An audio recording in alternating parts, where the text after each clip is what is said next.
All right.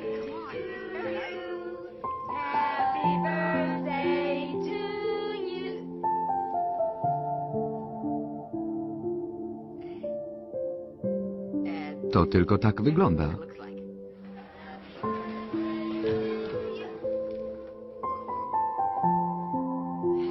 To znaczy...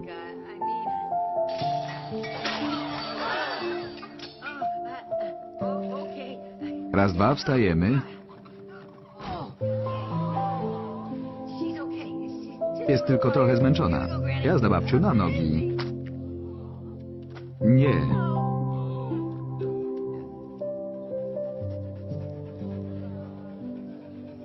Tipsy, nie.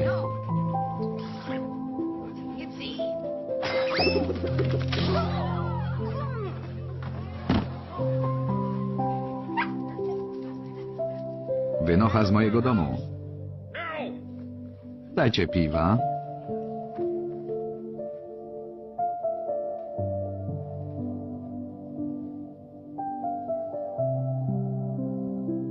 Jazda.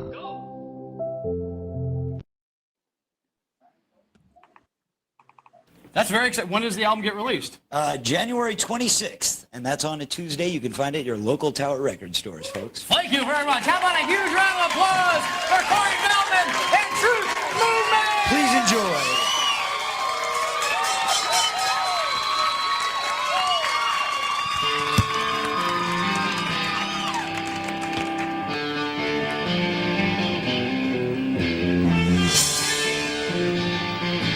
I'm calling right now.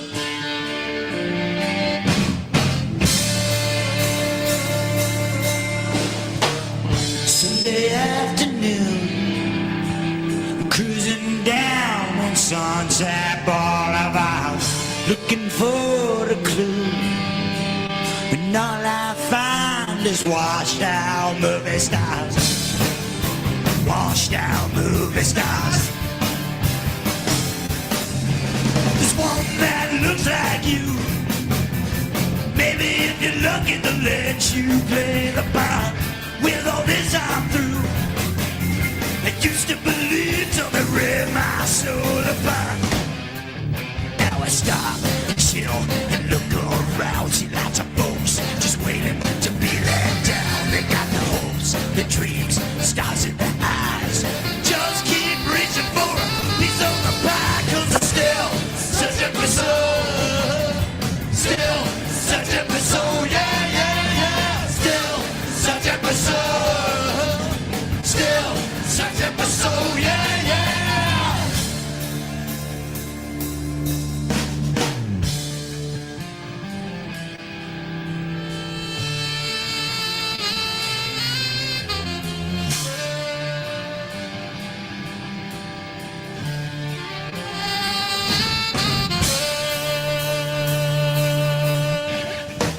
Does this sound good to you?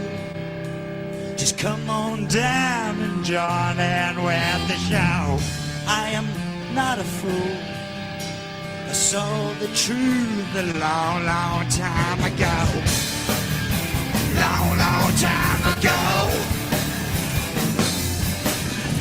This ain't their hooks in you.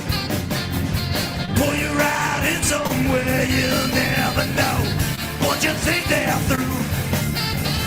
Turn you off and start another show. Now I stop to think and realize I've been deceived. Lost on the starry sky. I need something that's real to hold on to. Bottle your nerves is out of glue. Cause you are still searching for soul.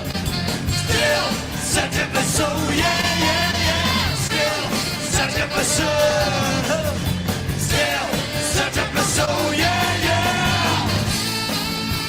Dip-a-dip-a-doo. Alright.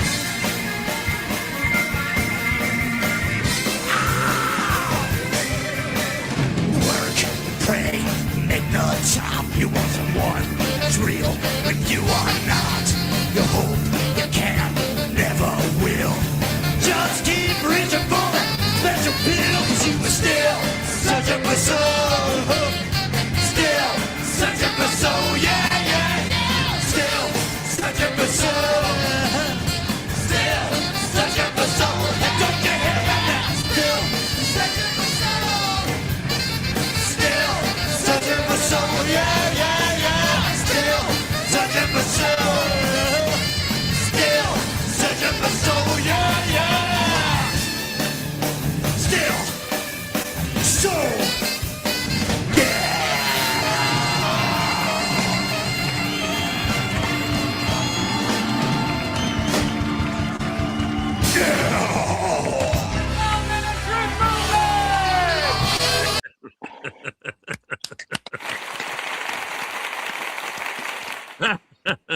Oh, I don't know why I'm giggling because it was actually kind of fun.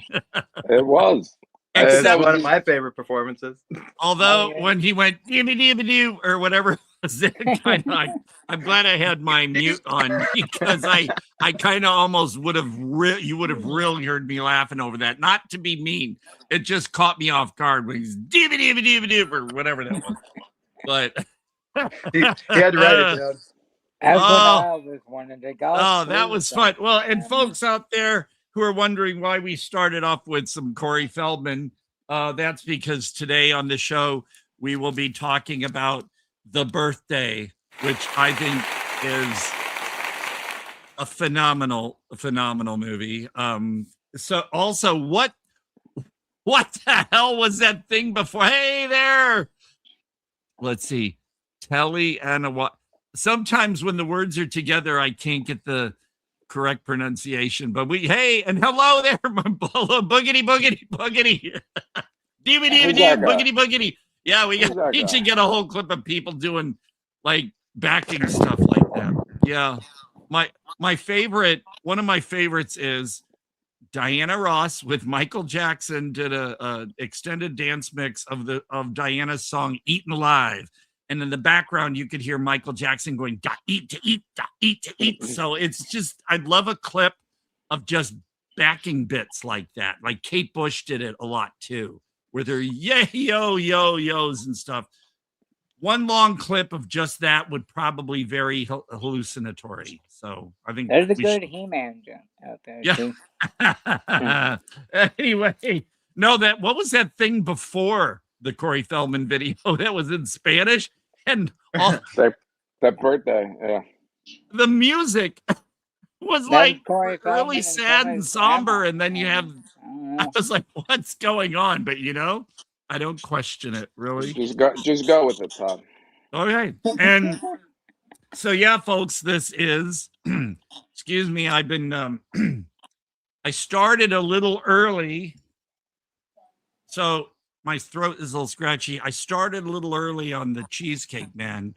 Cheesecake. Today, get this. It's kind of a caramel one with like a caramel in it, and I put cherries on it. So today's a special cheese. Look at that. You gotta eat that in front of it. I know. Well, Todd, listen, I think you should send us all a cheesecake before the next show. Good stuff, Maynard. So this is the Todd. I almost said the Todd sampler again. This is the Todd. Damn it! The Todd sampler is the name of my old radio show and the name of the reviews I've done for Without Your Head podcast. So I'll get it right. And the first porno you were in. No. Yeah, I'll give you a sampler. No, that was the rural one. Anyway, so it's like that was the sampler is what came out afterwards. Yeah, that was the dessert. That was the sequel. Start off with the sampler. Speaking of toppings, so this is the Todd Jaeger experience. Of course, you can see by my name, I am Todd. Am I pointing directly to it, or is it the opposite? No, it's not. You're good. Okay. No, the other one. Other side. The Todd Jaeger experience. I am Todd Quality Jaeger. Below, we're doing Brady Bunch style here. A little below me is Captain Yes. And I would say over here is Chris. I'm pointing correctly, right? Yeah. Chris. And then down there. The other way. The other way down here? Okay, yeah, you're right. See, we've been doing this almost, I don't know, almost a year now, and I still can't get this. So down there we got the Villainous cinema guy, Evan, with a Mandalorian guy or whatever, a Boba Fett guy or something behind him. Yeah. Very good, Todd. Very good. See, I know a little bit of Star Wars. A little bit. I saw the first 3 original films back in the 70s and that when they first came out. I watched maybe one or two of the others, but I'm not. I'm not your fan. Star Wars, like I said, when the originals first came out, which was numbers 4, 5, and 6, if you want to be technical, yeah, they were something fresh and different and new, except for those goddamn Ewoks. Hey, Billy. What's the problem with the Ewoks? Well, and Bill, if you want to pop in for a little bit, please do, because we're gonna have a star-studded cast today. I'll get into that. No, the Ewoks, they were the Chibi. How did their song? That was it, God. Todd. You nailed it, Todd. Do that again. See, I just did my Chrissy Snow. I snorted. You know, from how can you Three's forget Company. the words to nup?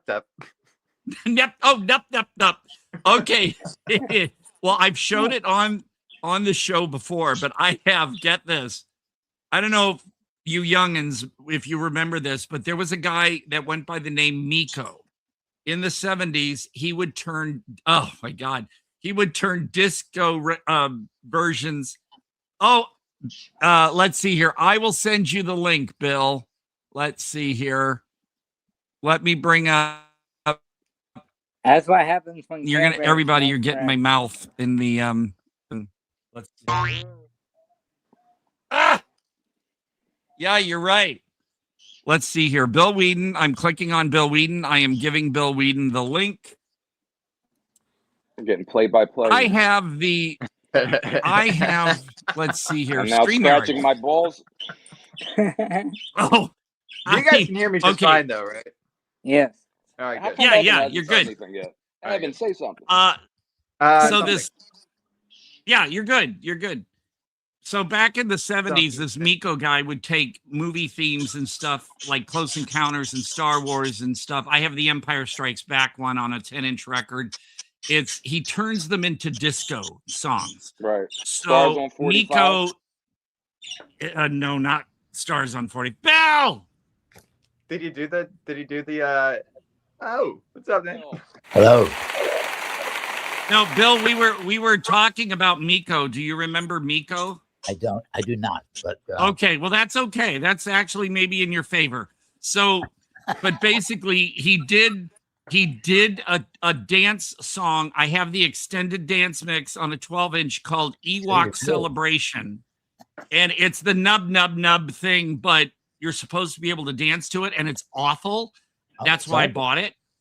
So I wish I would have known we were going to be talking about this. I could have held it up, but it's just look up Ewok Celebration Miko, and if you can get the dance version, and you will be forever pissed at me. You've convinced me. How do you spell Miko in this case? Miko, M-E-C-O. M-E-C-O.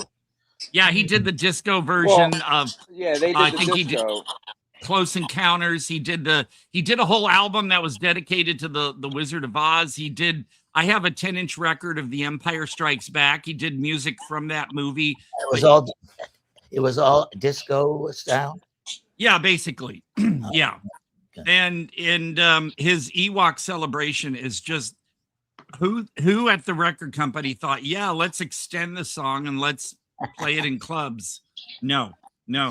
So I want to point out today on the show, besides that we will be discussing the birthday. Sorry about that price tag. I did not pay $50 for it.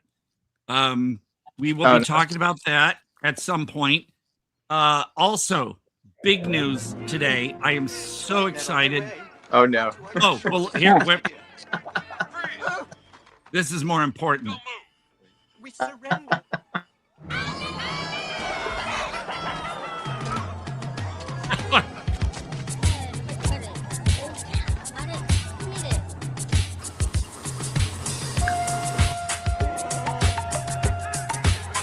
Yub nub.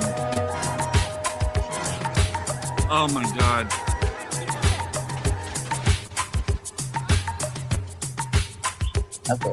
The music is fine until they start singing.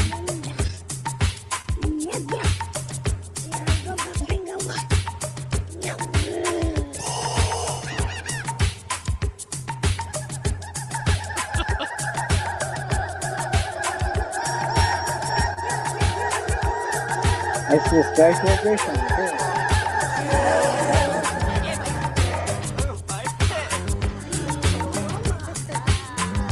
It's like a slow burn.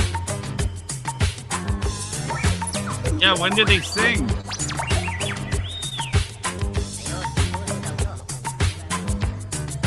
Is this the right song, Todd? That's not the Miko song. You would have to look for Miko Ewok Celebration. Oh, Miko Club It. Oh, it is that. It's the fan-made video. That's what threw me off. Now, so far, it sounds okay. But maybe you could find the shorter Miko version because, yeah, the intro is long. And the music sounds okay for a while. But then they come in and start going, yub nub, nummy dubby dum yum num. And I'm just like, okay, no. And it sounds like a porno, yub nub. Oh, that's why you like it. Yeah, that's why I like it. No, when I say it's awful, what you heard so far was not too bad. But when they bring the voices in, it's just absolutely atrocious. So, but anyway, so wanting to eat what we've got today. at the dog. I hear Dolores. Hey, Dolores. Sorry, No, that's okay. That's okay. All kinds of things happen on this show. We're in the Whedon home. She is. Yay, Dolores! Hey.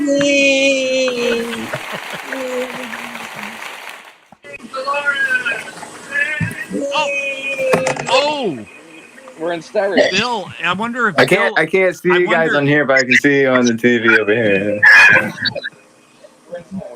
Well, what I think is going on is, Bill, are you watching it through your phone or through YouTube? Well, what I think is going on is, Bill, are you okay? I can't hear Bill now. What a world we live in. Because if Bill is watching it through, we're gonna take the dog to the dog park. I have to leave. I'm dropped out. I will see you guys later. I'm getting out somehow. I don't know how to do it exactly. Yes, I do. Yeah. Oh my God, it's always something. See, I think what was happening was Bill was watching it via YouTube instead of the StreamYard page, so I could hear my voice after like a big delay. I could hear my voice in the background. He was watching on TV. That's why he wasn't able. That's why when he would ask a question, it would be much after we talked about it because he was watching it in a delay. That's never a good thing. That never works out. No, because then it throws us off. But anyway, so I'll try a third time. Today on the show, we have Naomi Grossman. She is famous for all kinds of things. She played different characters on American Horror Story, most notably was it called Freak Show, the one season where she played the geeky pinhead character. Oh my God. Oh, damn. See, look at her. She is a cutie she's actually a beautiful cutie gal, but boy, they really worked her over on the American Horror Story thing for that. Definitely. But people remember her very well. Remember that character.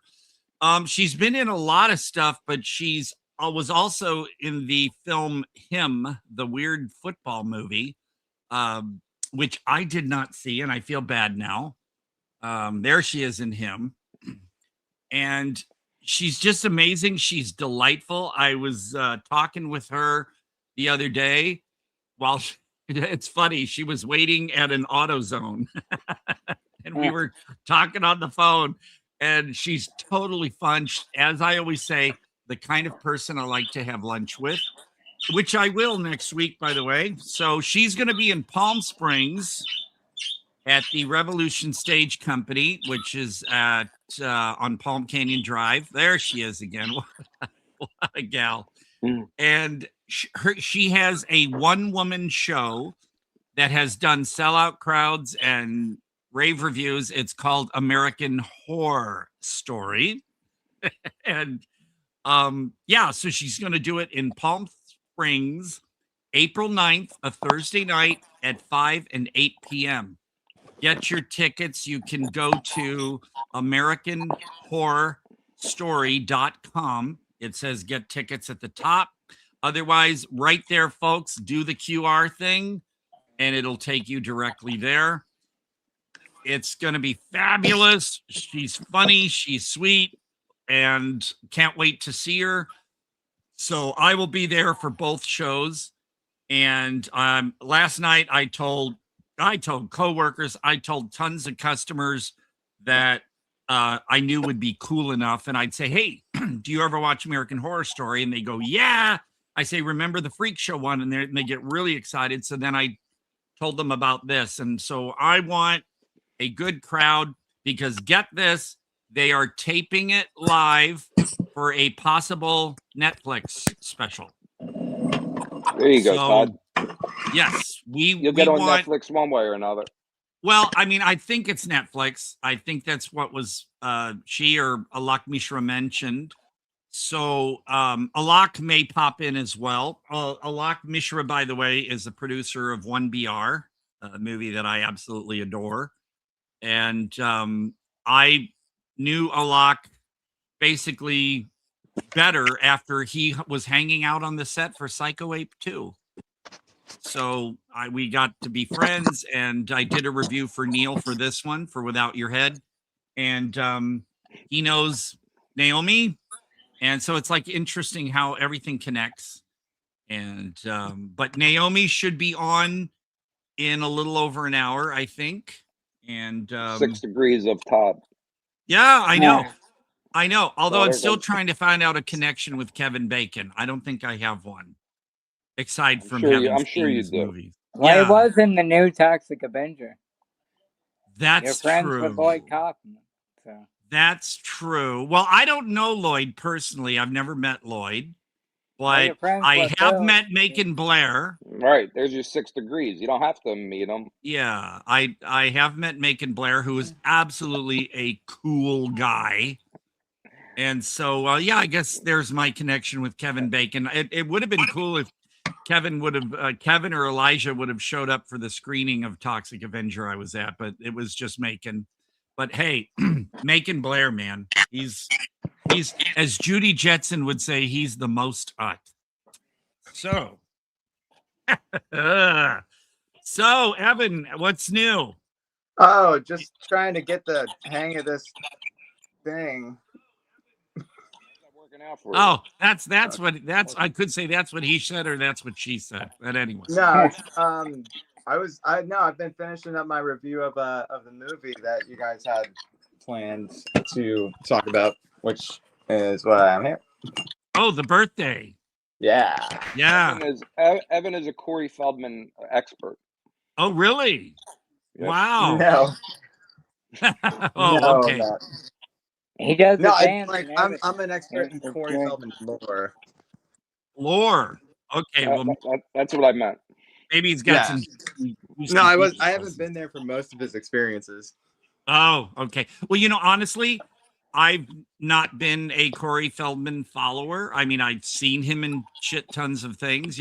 Goonies, Stand By Me, and other Lost Boys, right? Okay.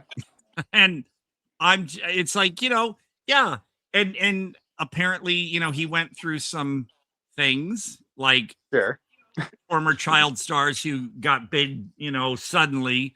Yeah. And but he seems interesting. I've watched the he's Birthday. Very Well, yeah, but I've watched The Birthday with the commentary between the director and Corey Feldman, and they had a lot to talk about for this movie. So Corey, although Corey forgot some details about it, because they shot the movie in like 2003. The movie actually was released, if you want to use that term, in 2004 in festivals, basically in Europe and a few in the States, but it only managed to hit DVD in Spain and Germany.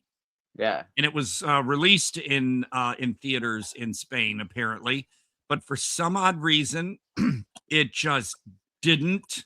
And people liked it, but for some reason, it just didn't get anywhere here. No release plan or anything. And that's a shame. And that's because if you think about it, when they keep saying in interviews it was 20 years, that's because a lot of the interviews were from 2024. So the Blu-ray and the 4K from Arrow Video just came out a couple weeks ago. So in a way, you could say it has not been released for 22 years. Wow. And this is the 4K edition that I have. That is fantastic. It took Jordan Peele did a screening for it, but it took Jordan Peele, Elijah Wood, and Guillermo del Toro to champion it and say, get this thing out. And so they did. They restored it and got it out. And I honestly think it was worth the wait. I know some people can't handle that. 20-year wait, or it was worth a 20-year wait. Todd, come on. Yeah, I think so. I really Is like is that another Vinegar Syndrome re-release or no? This is from Arrow. Okay. Arrow Video. See, there's the A. Right on. Yeah, and also, folks, it is on Shudder. So if you have Shudder, I actually had to watch it on Shudder. Yes, and the thing is, I know, like you said, some people can't handle it because it takes a good hour. Yeah. For things to really start hitting. Like you don't get your first plot point until like an hour into the movie. Yeah, and so what you're watching for about an hour is him. Well, some people said he sounds like Jerry Lewis. Well, he actually said flat out that he was trying to do Jerry Lewis. Yeah, because he came up with that voice, and they thought, yeah, go with it. And because I remember later in a scene, his friend Vince mimics him in that voice. So I guess they all fell into place. But basically, the first hour is him being kind of nerdy and having problems getting in, with his girlfriend. You don't know what the deal was with her. There's a lot of arguing. He's jetting around this hotel and in one situation after another. And you're like, what the hell is this movie really about? Because it basically plays like a comedy for a long time. And then it just progressively, quickly gets darker and darker because everybody starts acting really weird, including the guests, the employees in the hotel. And you're just like, something's going on, but I don't know what it is yet. And then bam, after he's in the basement and talks to that one guy, that's when you realize, okay, something's going on, but is it for real? Captain Exposition. Yeah, good. A little quick little exposition in there. But I'm fine with a movie. Like Captain. I'm fine with a movie taking its time. As long as I'm interested in what's going on, even if I don't know where the movie's going or what it is just yet, if it keeps me, fascinated I'm there. And this one I really was like, this has got to be something weird. And sure enough, the payoff is worth it, I think, because the payoff is very much a nod to, and the director has said so, the film Society, and also nods to The Shining, which I say visually because I've said before, I'm not a huge fan of Kubrick's Shining, but also very big nods, especially for the hotel setup besides The Shining, to Barton Fink, the Coen brothers film. So you got those elements in there, but well, these kind of movies are always interesting, where you don't know what's going on. You're going with the main character. You're just as confused, but that's what keeps you. Yeah. And it seems like they tried to keep that going as long as they possibly could. Well, the gist of it for people who haven't seen it yet, and I will get into spoiler territory, which I will warn when that happens, but basically he is Norman Forrester. He is showing up to meet up with his girlfriend, Allison, at this hotel that is owned by her father, that the hotel is about to be torn down soon, but they're having this birthday shindig for the father, And also in the hotel on an upper floor, a friend of his from school days, Vince, him and a bunch of pharmaceutical reps or something are having a raucous little party on a floor higher up. And in the meantime, he's having trouble because his girlfriend is like being evasive with him. Like she doesn't want him to meet her parents. It's you just are like, what's going on with her? And there's also key elements to remember later in the story where little spoiler here, where she tells him she's late. And in the longest elevator ride I've ever seen. Yeah. But the elevator does play a huge part of things. And also the Muzak version of It's My Party. That's what's playing in the elevator. But Evan and Chris and Jack, did you notice later in the film when all the chaos is happening and the sound design is messing with your ears? Did you see that she was holding her hands below her stomach and then she leans over to him and she's holding out a bloody hand? Yeah. I remember when she said earlier about her being late. Todd is so used to us not noticing things that he thinks we don't notice anything anymore. A lot. I did honestly. First viewing, I did not notice she was holding out when she was holding out a bloody hand. I thought that meant she was injured. Right. But she was like confused, and from that sound design that was going on was making everybody crazy. That was mentioned earlier that would happen. But at first, I totally missed that when she was holding out her hand. And then I watched it with the commentary, and then they pointed that out, and I was like, oh shit, I missed that. And on the third viewing, things just kind of fell into place. Because the first viewing of this movie, you're going to miss a lot because it's utter chaos. And you'll lose track of things sometimes a bit. But so basically, the employees, the waiters and everything are being really weird. There's something strange in the kitchen that Corey sees, that they're trying to melt the ice around it. And it just, I'm not going to reveal what the whole super secret is, but the trailer kind of gives a little bit away when it says you're cordially invited to, and it says a thing. I mean, we can show the trailer again and I'll let people notice that in there. Yeah. But this movie, this is the kind of movie that makes me want to hang out with the creator, the director guy, and say, wow, where did this all come from? Because EUGINO MIRA. Yeah, what was it? He directed another movie that slips my mind. He did a couple of things, but the one thing that really caught my eye was he wasn't just the writer director for this one, but he was Time Crimes. He was the composer for Time Crimes too. Yes, which Vinegar Syndrome has released, and I still need to get. That is a fucking great movie, by the way. Oh yeah, I have the DVD of Time Crimes. I need to get the Vinegar Syndrome. Here's the trailer. The thing was I'm not sure how I came across Time Crimes, but I think it was when I was talking about writing a time travel movie, or I was talking about writing a time travel story or whatever. And one of my friends was like, "Oh, you gotta fucking watch this shit." And I did. I was like, "That's damn good." Yeah, I got the DVD when it first came out, and there's another movie like Time Crimes as well. Isaac Esbon.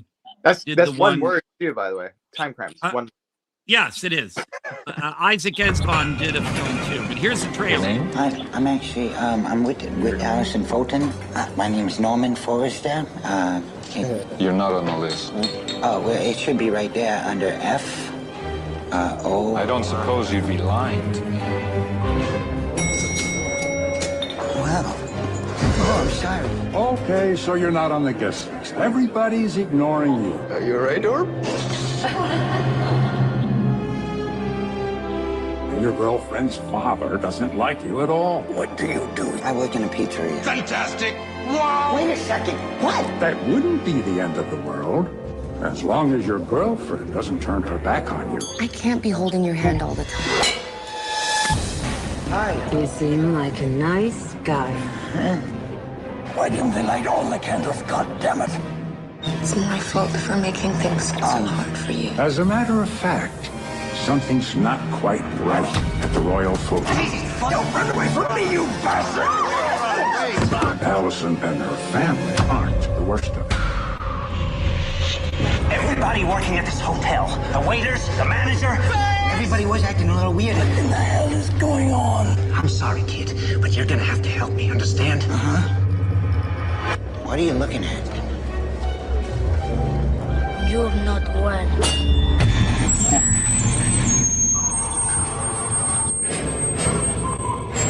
We're all gonna die here tonight. You think I'm lying? He couldn't get any worse. Well, Norman definitely has a problem. Watch out, you're gonna...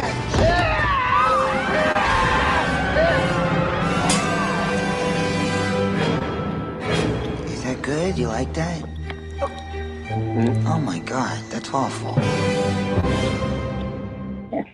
Yeah, Why I'm don't I glad remember that scene? I know, and especially when he says you're not well. Yeah, I don't remember that scene at all with the kid. Oh, you know what I like about the trailer is, well, what I don't like is that it says mentions to celebrate the end of the world, although that could be a figurative term. Some would think that would be a spoiler, but the trailer visually and story-wise does not really give you what, it gives you enough without telling you what the movie actually is. I like the movie a lot more since it gives you touches, but it doesn't explain really what's going on. So you're kind of, it doesn't. A lot of trailers, when I go to the movies, I usually skip the trailers because they give away too much. And a lot of trailers I've seen would give the last image of the film, the last scene, and you're like, I don't need to see the movie now. But this one, if it draws you in enough with this trailer, it really makes you want to see the movie because it doesn't tell you exactly what is going on. So, well, I think and to give as much credit to the picture as possible, there was an idea of whatever was happening and what was pulled off. In the last, I want to say the last 15 minutes of this movie is just bonkers. Oh, and the sound design, if you have headphones, the whole movie's bonkers to begin with. Yes, right. But when you get to the end of it, because I actually had my mom watch it with me last night. Oh, wow. What did she think? She probably said the same exact things that I'm saying right now. So she what the fuck? This is the kind of movie, like I said, for instance, when he sits down in the hallway with Vince to pour his heart out, and then the long conversations in the elevator, and when the one long shot where it's just Allison and you hear Corey Feldman's voice, which was really good on her acting because of her reactions.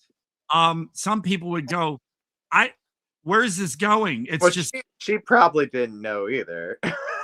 Well, no, but it took its time, and confusion is just like inherent. And you have to have patience with it and just go with the slow flow for a while, right? Because I think the payoff is worth it. But you mentioned a movie. You mentioned a movie that I think the same way about. That we might be joined by this movie called Him, and everyone hated that movie. They hated it so much, and I was like, dude, the payoff at the end is actually worth it. Yeah. See, I don't know. Well, you know what the part of the problem was? It said Jordan Peele presents. There were so many people who thought that Jordan Peele directed it. And when they found out he didn't, it's like when you slap Stephen King's in a title or Tim Burton's, like Nightmare Before Christmas. was not directed by Tim Burton. It was Henry Selick, but you know, You people throw see that Tim name up Burton's. there, right? Yeah, That's not accidental. Yeah, and so I think that with him, I have not seen the film, but I think with him, a lot of people thought it was going to be Jordan Peele, and they were kind of like, "Oh, it wasn't." So I want that guy to win. Yeah, it's.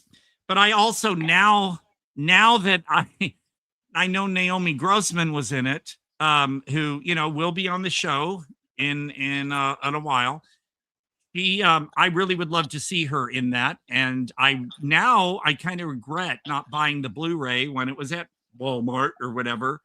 Maybe you know what? I should check Barnes and Noble and see if they got a copy on Blu-ray and grab it, because I'm going to be having lunch with Naomi next week.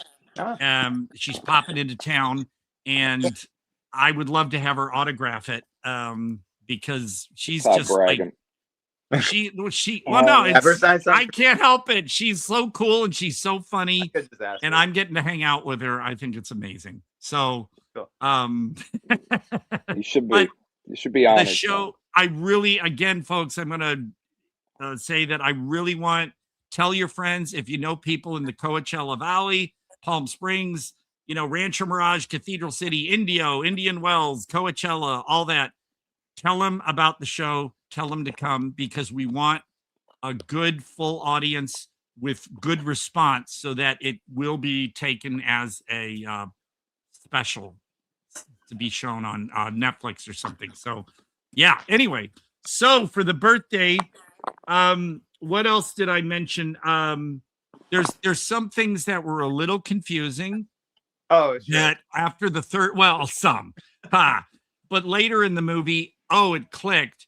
Like first time around, and even when I was watching with commentary, I was a little confused by the bit where, remember the dad? Now, spoilers, folks, so mute it if you don't want to know some secrets here. Remember when the dad says, the dad wants to be sacrificed, basically. Right. But then it turns out when they said, and you had to listen carefully, the next relative closest to the person that, like, the brother of the father had the heart attack, and that was part of the whole process. It's like a shell game at that point. It's like, I don't even know where it's at, but it's but that was part of the thing. It's like it jumps from person to person. No, it didn't actually. What it was the dad was not actually Allison's dad. Allison commentary. The dad. No, but watching it a third time, I got it. If I would have watched the movie a second time without the commentary, I think I would have picked it up.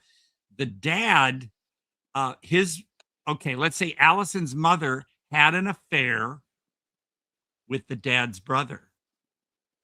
Allison was the brother's daughter. So when they said the next in line, closest to the person who was going to have the heart attack and resurrect, was Al.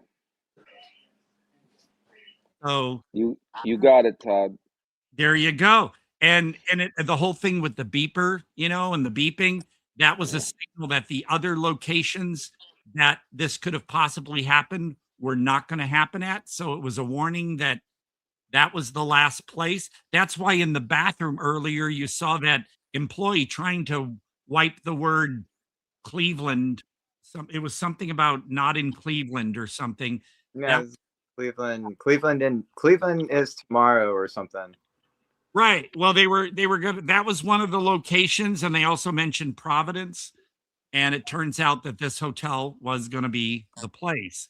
So after another viewing, those things should click in, particularly with the whole daughter thing. And that reminded me of another scene. What's that? When he was cleaning the mirror. Yeah. Well, I thought it was on the wall. Or the wall, but it reminded me. Yeah, when it said Cleveland on it. Yeah. So there are things. Or not? Did it remind you of anything that part? Well, like I said, they do in the commentary, especially, they mention references to The Shining and stuff like that. No, I'm not I'm saying sure. It reminds part- me of Four Rooms. Four Rooms. Yeah. Yeah. I don't know if they mentioned that one. One but yeah. director. Which is also like a little unnerving, but I'm like, and even going back to it too, there's the the whole scene where like they start making out in the elevator. That elevator is kind of its own character in this movie. Oh yeah, but because the doors never want to close. Yeah, but also the graffiti scene in particular when he was wiped. Oh, I Am in Hell from Hellraiser. No, right? remind. Oh, the Terry. Oh my God. Oh my God. Jeez. Was that Fast Times? Throwback. Was that Fast Times? Okay, because I'm going to interject on that one. I know people think it's a classic, but I think for a movie directed by a woman, it's a bit misogynistic. The girls were all treated like little slutty objects, and yeah. Well, for example, like the scene in the mall where Phoebe Cates is demonstrating oral sex, and also Jennifer Jason Leigh had sex with that older man first, but then after she has sex with the younger guy, they try to blame him for getting her pregnant. Yeah, that was wrong. Because they then they got together, but then everything worked out. But the girls were treated, like objects basically in the movie, and that kind of bothered me. Now, here's the weird thing about all this. I usually never really agreed with Roger Ebert, but he did say in a review that he felt that Fast Times was a bit misogynistic. And that's funny coming from him writing movies for Russ Meyer, Vixen movies and stuff. You can talk about objectification and stuff. I have my own issues with Roger Ebert. Oh, well, get this. Here's the funny thing. It's almost interesting. A good thing that Bill. I've had this discussion with Bill, but get this. Bill Whedon knew Roger Ebert. He was just in here. Is he coming back? No, he had to go walk his dog and do things, so he just wanted to pop in to say hi. But he may, if he wants to, he can come back. But he and Roger Ebert were call him. Well, sure thing. He and Roger Ebert were friends. Did he see this movie or no? The Birthday, I don't think he did. But yeah. So that's my thing about Fast Times at Ridgemont High. I just think it's a bit misogynistic. I can understand why people love it, but at the same time, it bothered me. It's like around that time was also movies like Humanoids from the Deep, and we had all those exploitation movies that women were a lot of nudity and everything. Roger Corman dicking around with the movies and making sure women were raped by monsters and stuff. It's just So, but anyway, I just thought of that movie. That whenever I see graffiti on a wall, I think of that. Well, I keep thinking Hellraiser, I Am in Hell, on the wall too. Is that in the first one or the second one? First one. First Hellraiser. It reminds me of Monday mornings. I think it was maybe the second one in the beginning. It's a blur. It's the one with the girl. Wait, she's in both of them. Yeah, that's the second one. Yeah, and I was gonna say I was watching this movie the other day, and it was called Basic Instinct. I don't know if you heard of it. Yeah, I've got the director's cut of that. And fucking Michael Douglas, he's all passed out off a whisk. He's done. Dunsky's for the night, and he's fallen asleep to Hellraiser 2. Great. Speaking of Verhoeven, that was his state of mind. That movie. What movie is that? I can see that. Well, Paul Verhoeven, if that's how you pronounce his name, of his films, I know people love RoboCop and that they love his Hollywood movies, but I'm a big fan of his foreign films. I love The Fourth Man, and Spetters is interesting, but The Fourth Man was the first Verhoeven film I saw, and I just thought it was so cool because Renee Soutendijk, who was in, I know, but that's how you pronounce her name. It's not Suck Dick, it's Soutendijk. she was in. People will remember her from Eve of Destruction, and yeah, but she was in The Fourth Man, and it was just so cool. So yeah, I love how we, go, go into these little different tangents, bobbing and weaving. But so basically, also back to the birthday.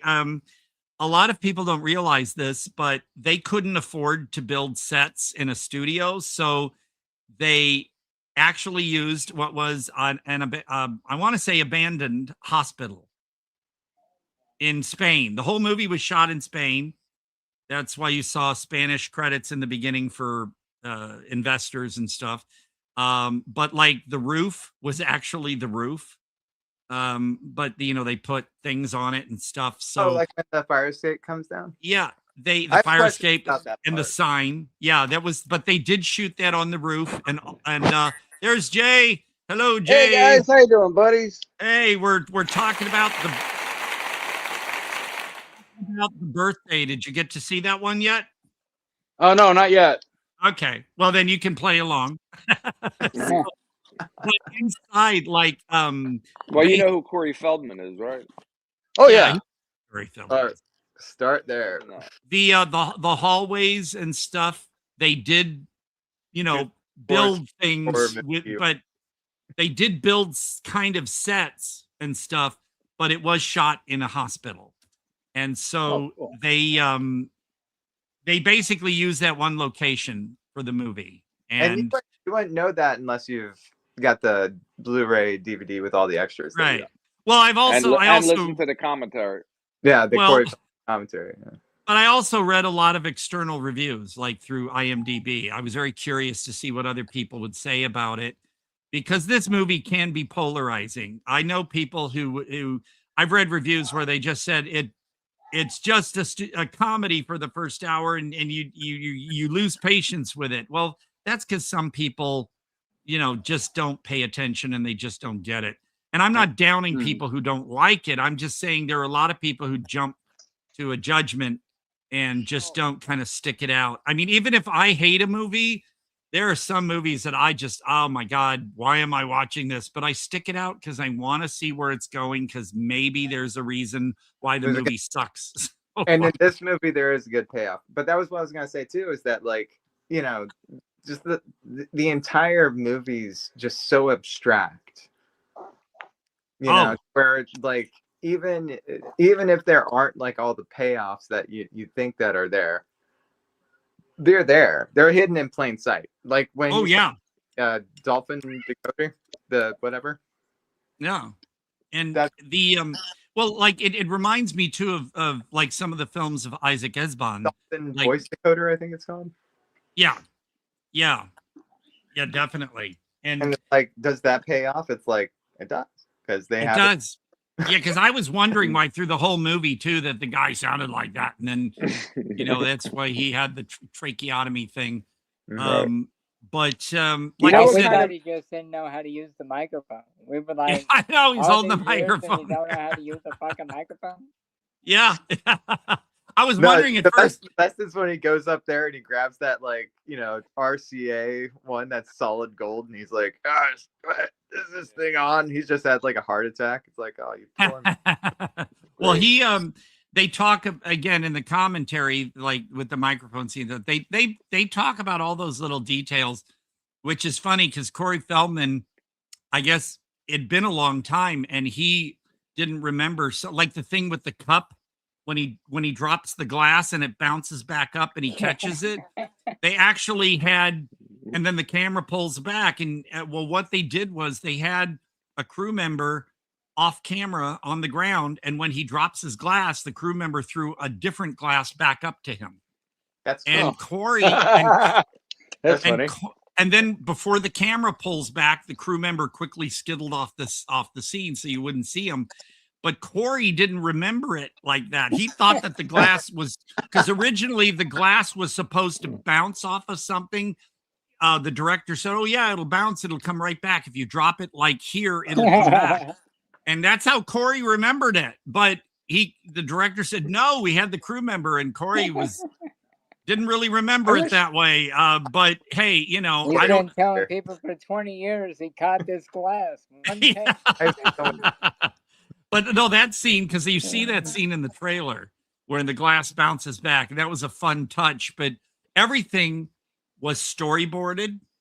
Everything was choreographed. I mean, think of all I'm a the big scenes believer where, in storyboards, man. yeah, Yes. but they Big believer in those. everything that was the name of his film, choreographed. Corey, yeah. Well, like I said, That's everything his was next book. choreographed and storyboarded, and they really carefully planned it out because the actors themselves, imagine being one of the party goers in that big ballroom, and then, you know, having, if you watch people in the background, they're all doing their own thing. Mm-hmm. And all of that had to be planned out carefully, like where the camera's going to move. So then you do this or walk that way. Everything was planned out. So for those that kind of diss this movie somewhat, when you really look at it and see that this thing was planned down to the last detail, it's mighty impressive. But you have a trailer of it? Yeah, we showed the trailer before you came on. Have you ever seen the trailer? No, I haven't. Chris, I don't think the viewers would mind if we saw the trailer again. No. You know what? I'll put it on. Okay. Chris you will know what pop kind the of trailer on again. What kind of movie it is? It's not as good, not even close, but After Hours. After Hours? Yeah. See, I would say it's like a cross between Your Best, the Jerry Lewis, and Four Rooms. Four Without Rooms. the Yeah, definitely. extra shit. This is actually a sentence from my review. In a lot of ways, MIRA is able to conjure the same kind of immersive Lynchian world reminiscent of Terry Gilliam, Yorgos Lanthimos, all the while to keep the whimsy of a Gordon Douglas romp. Wow. Yeah, I can see that. But there's no, you're right. You're right. I would not have thought of the Gordon Douglas. So it's, you know, that's why I love reading other reviews and stuff. Basically I watched the movie first because I didn't want any kind of, you know, obvious things to look for. So I watched the movie and I read a lot of reviews. Oh, here we go. So this is for Jason. There we go. Thanks, guys. Your name? I'm actually, I'm with Allison Fulton. My name is Norman Forrester. You're not on the list. Oh, well, it should be right there under F. O. I don't suppose you'd be lying to me. Well, oh, I'm sorry. Okay, so you're not on the guest list. Everybody's ignoring you. Are you right, Orb? Your girlfriend's father doesn't like you at all. What do you do? I work in a pizzeria. Fantastic! Wow! Wait a second. What? That wouldn't be the end of the world, as long as your girlfriend doesn't turn her back on you. I can't be holding your hand all the time. Hi. You seem like a nice guy. Why didn't they light all the candles? God damn it! It's my fault for making things so hard for you. As a matter of fact, something's not quite right at the Royal Fulton.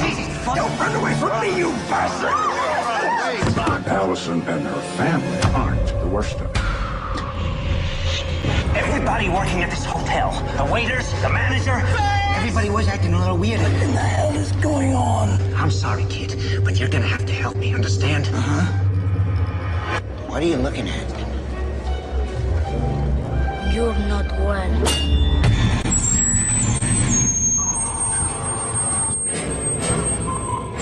We're all gonna die here tonight. You think I'm lying? It couldn't get any worse. Well, Norman definitely has a problem. Watch out, you're gonna...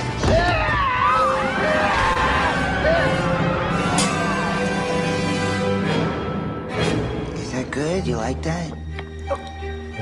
Oh my God, that's awful. I still wish that part was in the movie.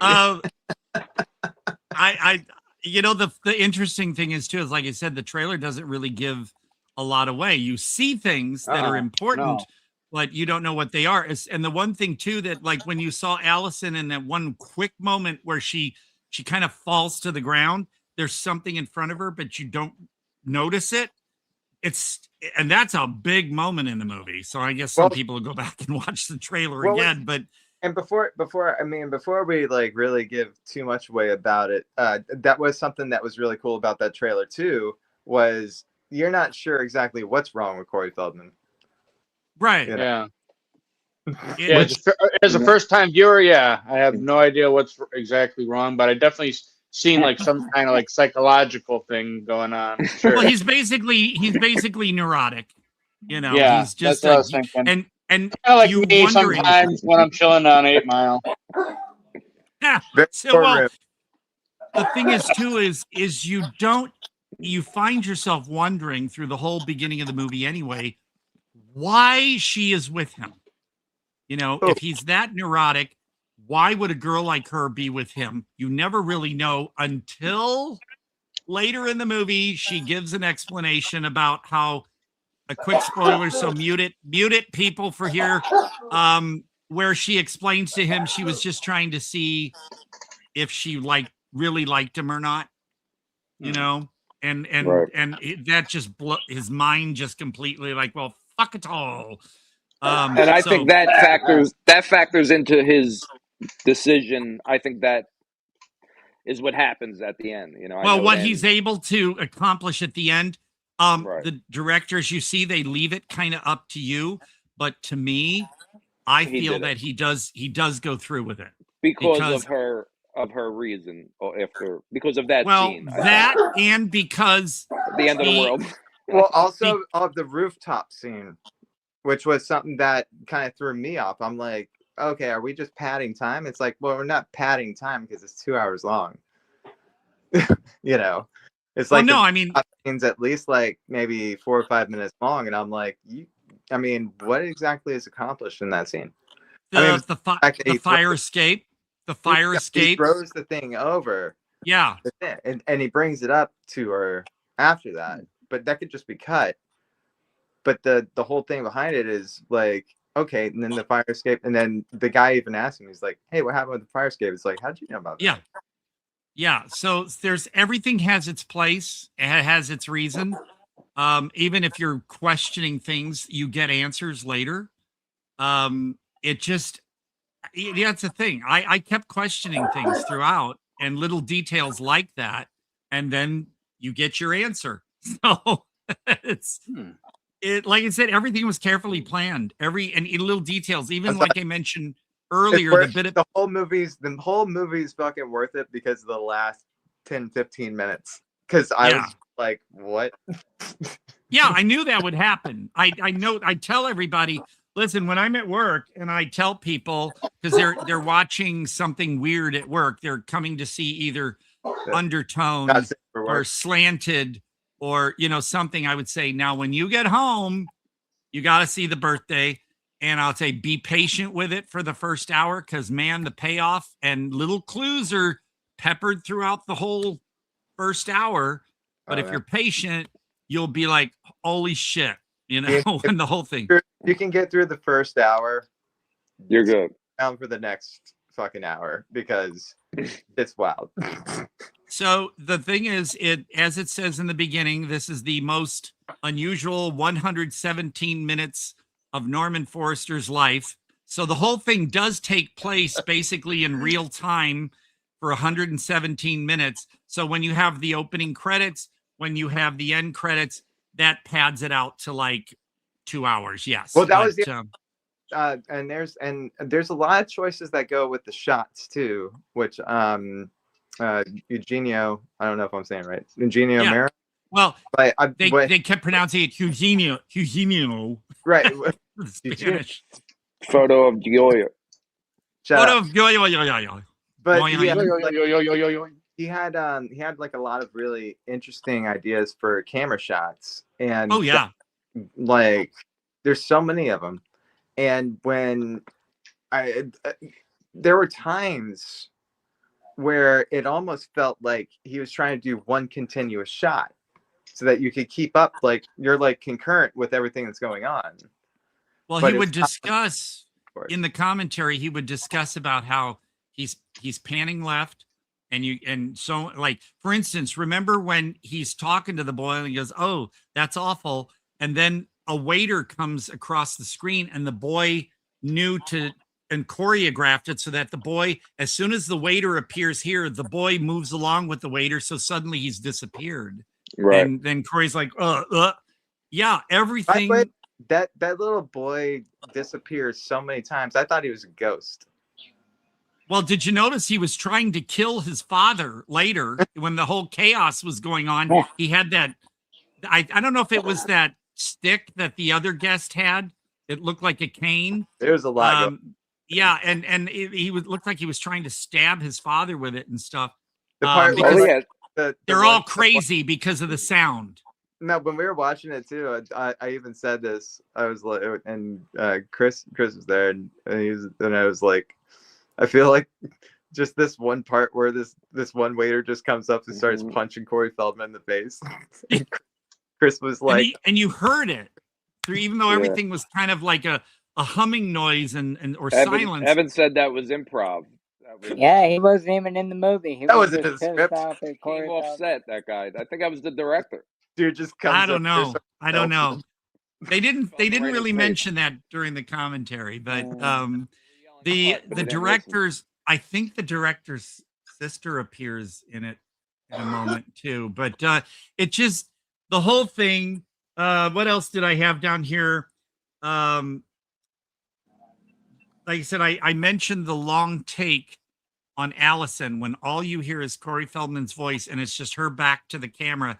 And then she turns around and little subtle reactions in her face to certain things he says was so incredible. Corey Feldman was like, "Hey, I'm making this really huge speech that I had to memorize. If I would have known that you were not going to have the camera on me during that, I could have just read it." But there's a lot of things to be said about people's facial expressions during. Right, but the director, like, I think a lot of it's just confusion. Yeah, it is. But the director mentioned about how you watch her, in that long take, you watch her, and when she turns around, if you look at her eyes or little things she does, it's just very important. So that scene too had me wondering, wow, he's given this big speech and it's just on her. But again, everything had its reason, everything had its place. So I think, and I basically, covered. Oh, and by the way, we saw in the trailer, the writing on that bathroom wall was Cleveland today or something. They were, so again, those were, remember, the guy handed Corey the beeper thing saying when it beeps, that means another location was found to be not the one. So it just, again, the first viewing, it's okay if you're not going to get all these things. That's why it demands that you watch it again. Well, what's one of the weirdest parts, and I remember this from the first time viewing it, and I wasn't really paying attention the second time, but when like the three guys that are trying to stop it come in with like, there were four, I think. They come in with like Ghostbusters gear. Yeah, well, that was a nod. Yeah, that was also a nod to Ghostbusters. Yes, definite nod. I was like, what? Although when you hear them say, "What have you got?" "I've got 2," and the other guy says, "No, I've got definitely 4." That's never really. I don't think that's totally explained. There's a lot of things that happen in this movie that there's no payoffs for. And that's one of the reasons why it's a little lacking for me, but I don't mind things not paying off though. If it makes for a good story, in which case this is like, there's a lot. Well, I think that those things that didn't pay off were a bit of misdirection. Yeah. So that you think, oh, this must be important later or something, that you don't get it. So it kind of throws you off because you're trying to pay attention to everything and every little detail that happens. So some not paying off will just confuse you because you got all this clutter in your head from trying to like play a video game and gather clues and stuff. And yeah, then, there's a lot going on. There's a lot happening that you're supposed to try to gather, but then you forget about things because there's too much information. And I think that's the whole plan, is to have you feel as if you're one of those guests and you have no idea what the hell's, because you notice they keep saying, what the hell's going on? What's going on? And then also Allison would keep yelling at him, what are you talking about? What are you talking about? You know, there was a lot of that too, because and then of course, remember by the end of the film, when she keeps interrupting him with, when the father wants to hear what's going on, he pushes her away. Like, I'm talking to your father. There's times at the end too, where like, you know, Corey Feldman's he's been probably in one of my favorite roles he's ever played, by the way. It's his favorite one too. Oh, cool. Right on. Where is Corey? He just left. Ah, shit. I don't know if Corey would ever go on this show, but hey, you can hope, man. Know. I thought he can. But the hey, Corey, come on this show, man. Hang out with us. Corey, he can sing. Unblock me. So what was it you were saying, Evan, about? No, so like the there are times where he's got this whole Jerry Lewis type character, which, you know, he's, you know, admittedly, where he's like, this is where, you know, whatever. And he and MIRA, I guess they came to a conclusion where they were like, okay, this is probably the best way for us to go about this character, and it also makes it very absurd because all this is pretty absurd. And he's annoying. He's supposed to be annoying. Right. Yeah. And then where at the one part where he like I think like maybe I don't know how long did it take to shoot this movie? Come on, Todd. Not long. It was not a really long shoot. Okay. Yeah. But there was the one part where he and it's right at the end where I swear to God, like Corey Feldman just breaks character and he just starts yelling at people. Well, he finally realized he can't be meek anymore. He was just not having it, and he was going to try. He was determined to turned into take Dean care Martin. of. Well, remember, pretty much up until the last part as well, he didn't really believe that it was the whole thing, the supernatural thing. And it just hit him. Yeah, this is really what's going on. So when the bodies start piling up, that's when. My God. And and very, as I mentioned before, that whole bit with all of the guys from the pharmaceutical party, when they're all kind of together, that was very much a nod to the movie Society. Right. And that's when they're Lovecraftian for me. That's when when that part hit, I was like, all right, now we're talking. When he's laying in the bodies. Like, oh shit. Oh, we got so many minutes left. But it just I think what was really a beautiful moment too was like right near the end when it shows Allison looking up at him and you just see these hands getting closer to her from off camera. That, I mean, I was actually tensed up. I was like, oh no, they're gonna get her. Hurry, do it, you know.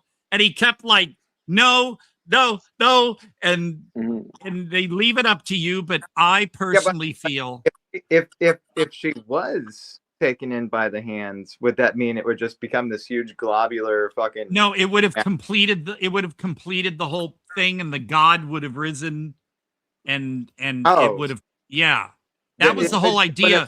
Like a very like Holy Mother.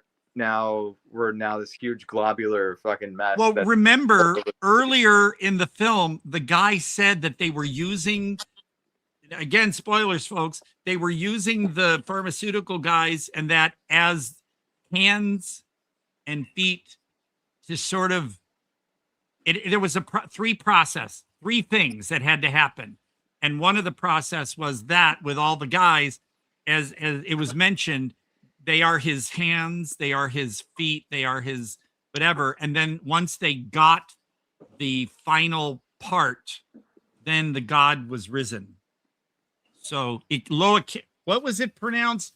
Akira Loa. Akira Loa, which sounds like a Hawaiian sushi roll. Yeah, it does. It does. I don't think they ever explained where they got that name from, but not even in the commentary. I'm glad they didn't. He's like, might have been another need to know everything. Like sushi roll into a Hawaiian roll. Like, or it's takeout menu. Hey man, I like those Hawaiian rolls, dude. Those Hawaiian rolls are great, man. Oh yeah. But don't knock the Hawaiian rolls. The one thing that made me curious, though, that also was just a passing thought, was when Corey Feldman was first looking at the hors d'oeuvres on the table, and he looked carefully. He said, like, it's alive or something. Like the food they were preparing, what was that? You really couldn't see perfectly what they were eating, but when Corey looked at it and observed that it looked to him like what was on the table was alive, that was kind of creepy. Okay, I definitely have to see this movie when I'm like tripping on shrooms or something. I think it would probably you probably I would watch understand it better that way. Yeah. No, but Corey, a lot of critics have said that this is probably Corey's shining moment, and Corey has his favorite movie, and it's mine too. Well, you can see why. I mean, he's always been like a co-star or a cameo. This is probably the first movie where he's in the entire thing and he's pretty much in control. Remember there was as goofy as he is in the movie, he's still it almost reminded me of that Tales from the Crypt movie, Bordello of Blood, and he was just I love that movie. That's a great movie, man. That movie. So I love that movie. Oh well, at least he gets he gets top billing in this one. Yeah. Well, remember he had a show, the two Coreys, him and Corey Haim. There was a moment on that show. I don't remember it, but I've heard it. Well, there was a moment on that show. I saw the clip where Corey Feldman receives a poster in the mail, and he opens it up, and it's the poster for the birthday, and he says to Corey Haim and the other girl, "Oh yeah, here's that movie I did, The Birthday. It just was released in Spain or something." So that was way back in like 2004. And so it did come out in Spain. It was released in Spain, and then it was released. It was in theaters in Spain, and then it was released on DVD in Spain and Germany. Oh, so this movie probably has been around for a while. I mean, I'm sure there's been since 2004. Right. It did some festivals, and it did a few like festivals here in the United States. So those people who saw it back then were very lucky. Yeah, but I'm sure, has there been like from Spain bootlegs or anything? Yeah, well, yeah. So, but I'm sure people have got. Yeah, Todd. I've never heard of it though. I've never even heard of it. I just got the Arrow one, the Blu-ray.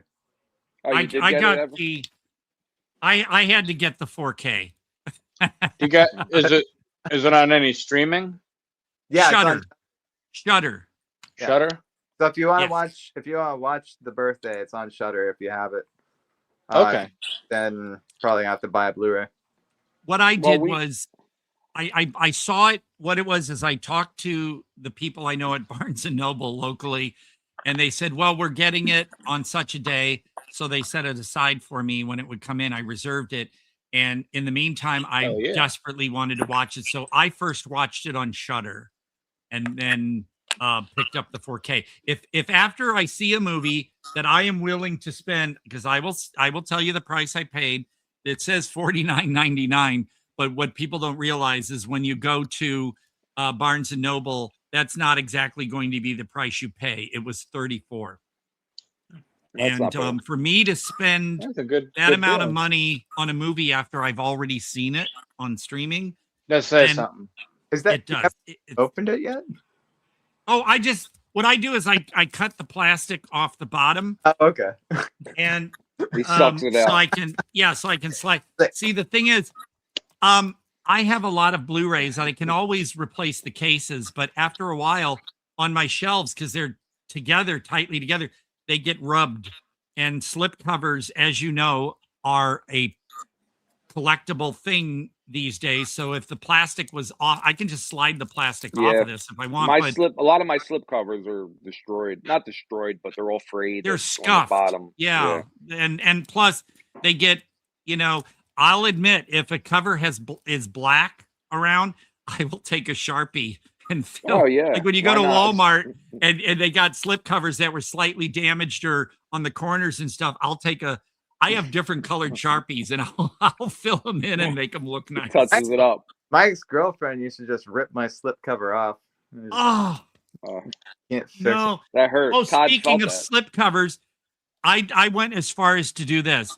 I was at the Walmart in Palm Springs, and they had one copy of Good Boy, which is a shocker. Here's a Shudder release, IFC Shudder on Blu-ray that Walmart carried the Blu-ray. That's a shocker because they usually only carry the DVDs.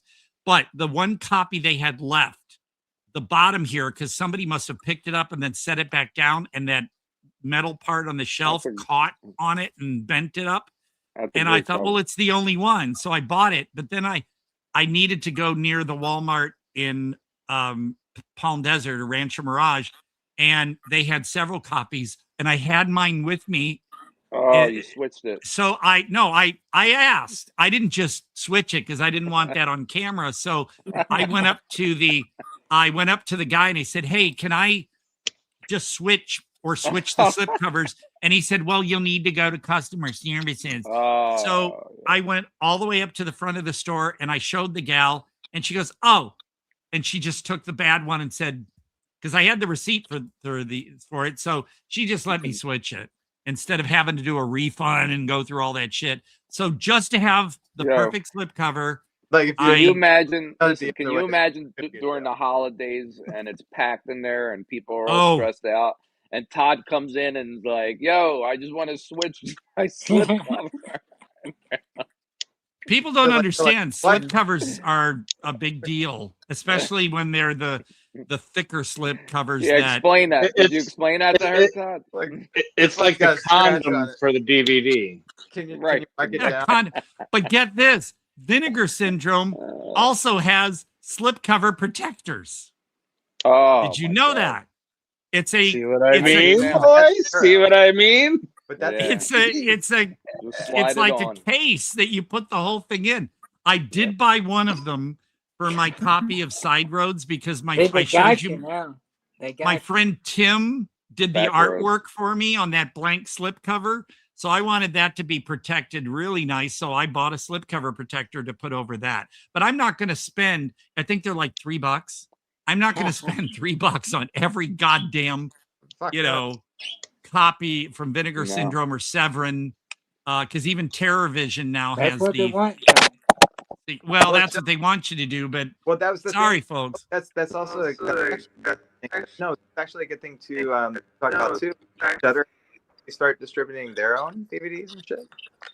No, this has been going on for years. I mean, is Shudder going to get into it, or is it? No. Here's the thing.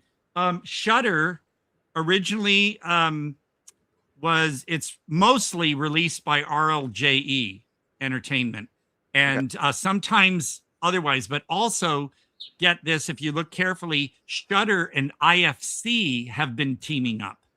Well, it's all under the AMC umbrella. Well, but this one says a Shudder original, but the thing is, it's also an IFC, but it's not released through IFC. It's being released through RLJE and Shudder. But here's the other funny thing. Vinegar Syndrome has been basically releasing Shudder titles that were only on DVD before, but putting them out on Blu-ray. And also, they have a separate partnership with IFC, although the IFC releases that Vinegar Syndrome releases are usually dramas and stuff, which I'm kind of like, nah. So one of the more no, I don't do VHS anymore. But one of my friends asked me to review his movie, and it's like the worst rom-com I've ever watched. And I'm like, man, you made me watch it. Well, I will say that there was one review for Neil that I told him I wouldn't do. But by the way, some of the titles that through Shudder and Vinegar Syndrome also have the IFC stamp on it. So it's all confusing. Anyway, but he yes, does look Evan, like a good boy. You can get, well, I miss the original poster artwork. The one with the all the hands and the dog on the one side. It's not a reversible cover, so you don't get that original artwork. But the thing is, Shudder has been releasing titles for several years. Walmart, I remember buying them at Best Buy. Walmart, Best Buy would have the Blu-ray and the DVD, but some titles were DVD only. And then also, if you bought them through Amazon, some of the titles through Shudder were on like BDRs, you know, the on-demand Blu-rays. So depending on where you got it, it was weird. It was where you had where I don't know. The first time I noticed it when it was like, oh, this is a Shudder original, was that whatever In a Violent Nature or whatever. Oh no, that's also an IFC. That's a Shudder IFC. Right. I was like, but okay, I mean, is Shudder funding it? And I was like, do they fund the distribution, or is that just like, sometimes if Shudder's name is on it, then they're involved somehow. But nowadays, like Walmart, 99% of the time, Walmart only carried Shudder titles on DVD. Even if there was a Blu-ray, they'd only have the DVD. This is the first time, besides when they put Skinamarink on a Steelbook Blu-ray. That was a Shudder IFC, by the way. They had that, and they had this on Blu-ray. So maybe they'll start putting more Shudder Blu-rays out at Walmart, which would be a good idea. Whenever you have that Steelbook, Todd? For a screensaver. Yes, I do. Yeah, I know Skinamarink is probably the most polarizing horror movie in 80s. I liked it. I like. I did too, although I will admit the haze was a little too much, because there were times that I kind of wanted to see a little more, just not so much that I got what was going on, but watching it, like I've had my eyes, for instance, I still have to have surgery on this eye. You can still see the bruise here where I had this vitreous stuff. So I was getting a haze in my vision. Like in my right eye, I still see a smudge and it's like a haze. And so watching an entire movie in such a haze like this, that you can't really see anything, that bugged me a little bit, but I wish I could have seen just a little bit more. That's all I asked. Watching old school cab. Yeah. And but anyway, I forgot what I was gonna mention when I went sidetracked back to Shudder. Evan mentioned something, now I totally forgot what it was. I'm sorry. But what? Oh, I was saying, like, if Shudder or AMC, whatever distribution that they're gonna do, is it just like the production value what they're doing for the IFC, or are they doing? I don't see that. I don't know how Shudder and IFC teamed up, because IFC used to be the label to get horror movies. The IFC Midnight and stuff, they were chucking them out really well, and I collected all of them. My IFC shelf is huge, but then IFC has not been releasing any real horror movies on its own. They've sort of been teaming up with Shudder. I don't know, maybe it's easier for them. See, because I don't even know, IFC and Shudder are sub-labels underneath AMC Plus. So I'm wondering if the IFC Shudder titles are also in the IFC channel. Well, I don't know. I haven't checked. Be under the Paramount Plus too, or no. IFC is a subsidiary of AMC Plus. Yeah, I mean, AMC is a subsidiary of another one too, though. Oh, probably, but for the channel AMC Plus, it has IFC, Shudder, and I think BBC, and one or two others. So when you go to your Shudder, your AMC Plus app, and you on the main page, if you look further down, it has little bubbles for Shudder, IFC, BBC. So you can click on one of those and then get into that. So it's complicated. I'm still new at understanding streaming, because I was switched over to Zumo through Spectrum. They said that they're getting rid of cable at one point. It's all going to be streaming. So they had me jump ahead of everyone else and go ahead and get Zumo months ago, because they said everybody's going to have to switch over Zumo or something at the same time, and it's going to be chaos because everyone's trying to do it at the same time. Yeah, they got rid of my cable too because they were saying the same thing. Everything's going to streaming now. But the thing is, I'm still having issues trying to figure out, because if I just turn on my TV, not my Zumo, I get the stuff that is offered through what came with the TV that I can't access. And I have to turn on my Zumo box and it switches the screen to then I can get into all the apps. But here's the funny thing, like I think it was Hulu, for instance, which is a subsidiary of Disney Plus. If I go directly to the Hulu app on my screen, it wants me to log in for the premium. But if I go to Disney Plus, which I have for free, ad-based with Spectrum, and then go to Hulu within Disney Plus, I get into Hulu. It's again, it's a game. You have to get with the thing and figure it out. Listen, Todd, you're lucky you don't watch sports. Like, you're not into like football, because I get all these sports channels that I Right. Yeah. Listen, to watch an Eagles game, especially if they're home, it's all kind of block. You have to go. It's either on Sling, or it's on Hulu, or it's on this one if they're away. It's such a pain in the ass. Here's my biggest beef, though. I can't have a centralized list of shows I want to watch or be reminded of. You have to go into each separate network app. And then when you have shows and you click on the thing, My Stuff, within each app, you have your own little list of shows that you keep. But like, for instance, Pluribus and other shows, if ever they come out with a new season, unless I get an email and I pay attention to it, I'm not going to know that there's any new shows, because you've got all these different channels and your list is separate list within each channel. How are you going to remember?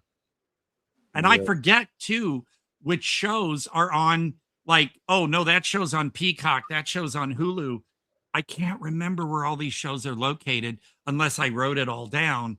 It's a mess. Streaming to me is very confusing and complicated, but where you also have like the same sort of problem too is when you have, like, if you have Amazon Prime, you get like, it's like Hulu on Prime, and then you're like, oh well, do I have Hulu on Prime? It's like this, or AMC, or like all these things that are on Prime. Shudder, maybe, for instance, like if you have it, and then there's like one app for Shudder, and there's another app for Shudder on Prime. It's too much. So what I get is through Spectrum, free ad-based versions of Disney Plus, AMC Plus, Paramount Plus, and Peacock, and I've something called VIX, VIX. I've never checked that out. And if they update it, I get an email saying you now have this or that. But all of them are ad-based. And in many cases, like with Shudder, for example, I'll get an ad or two before the program and then no ads throughout the show.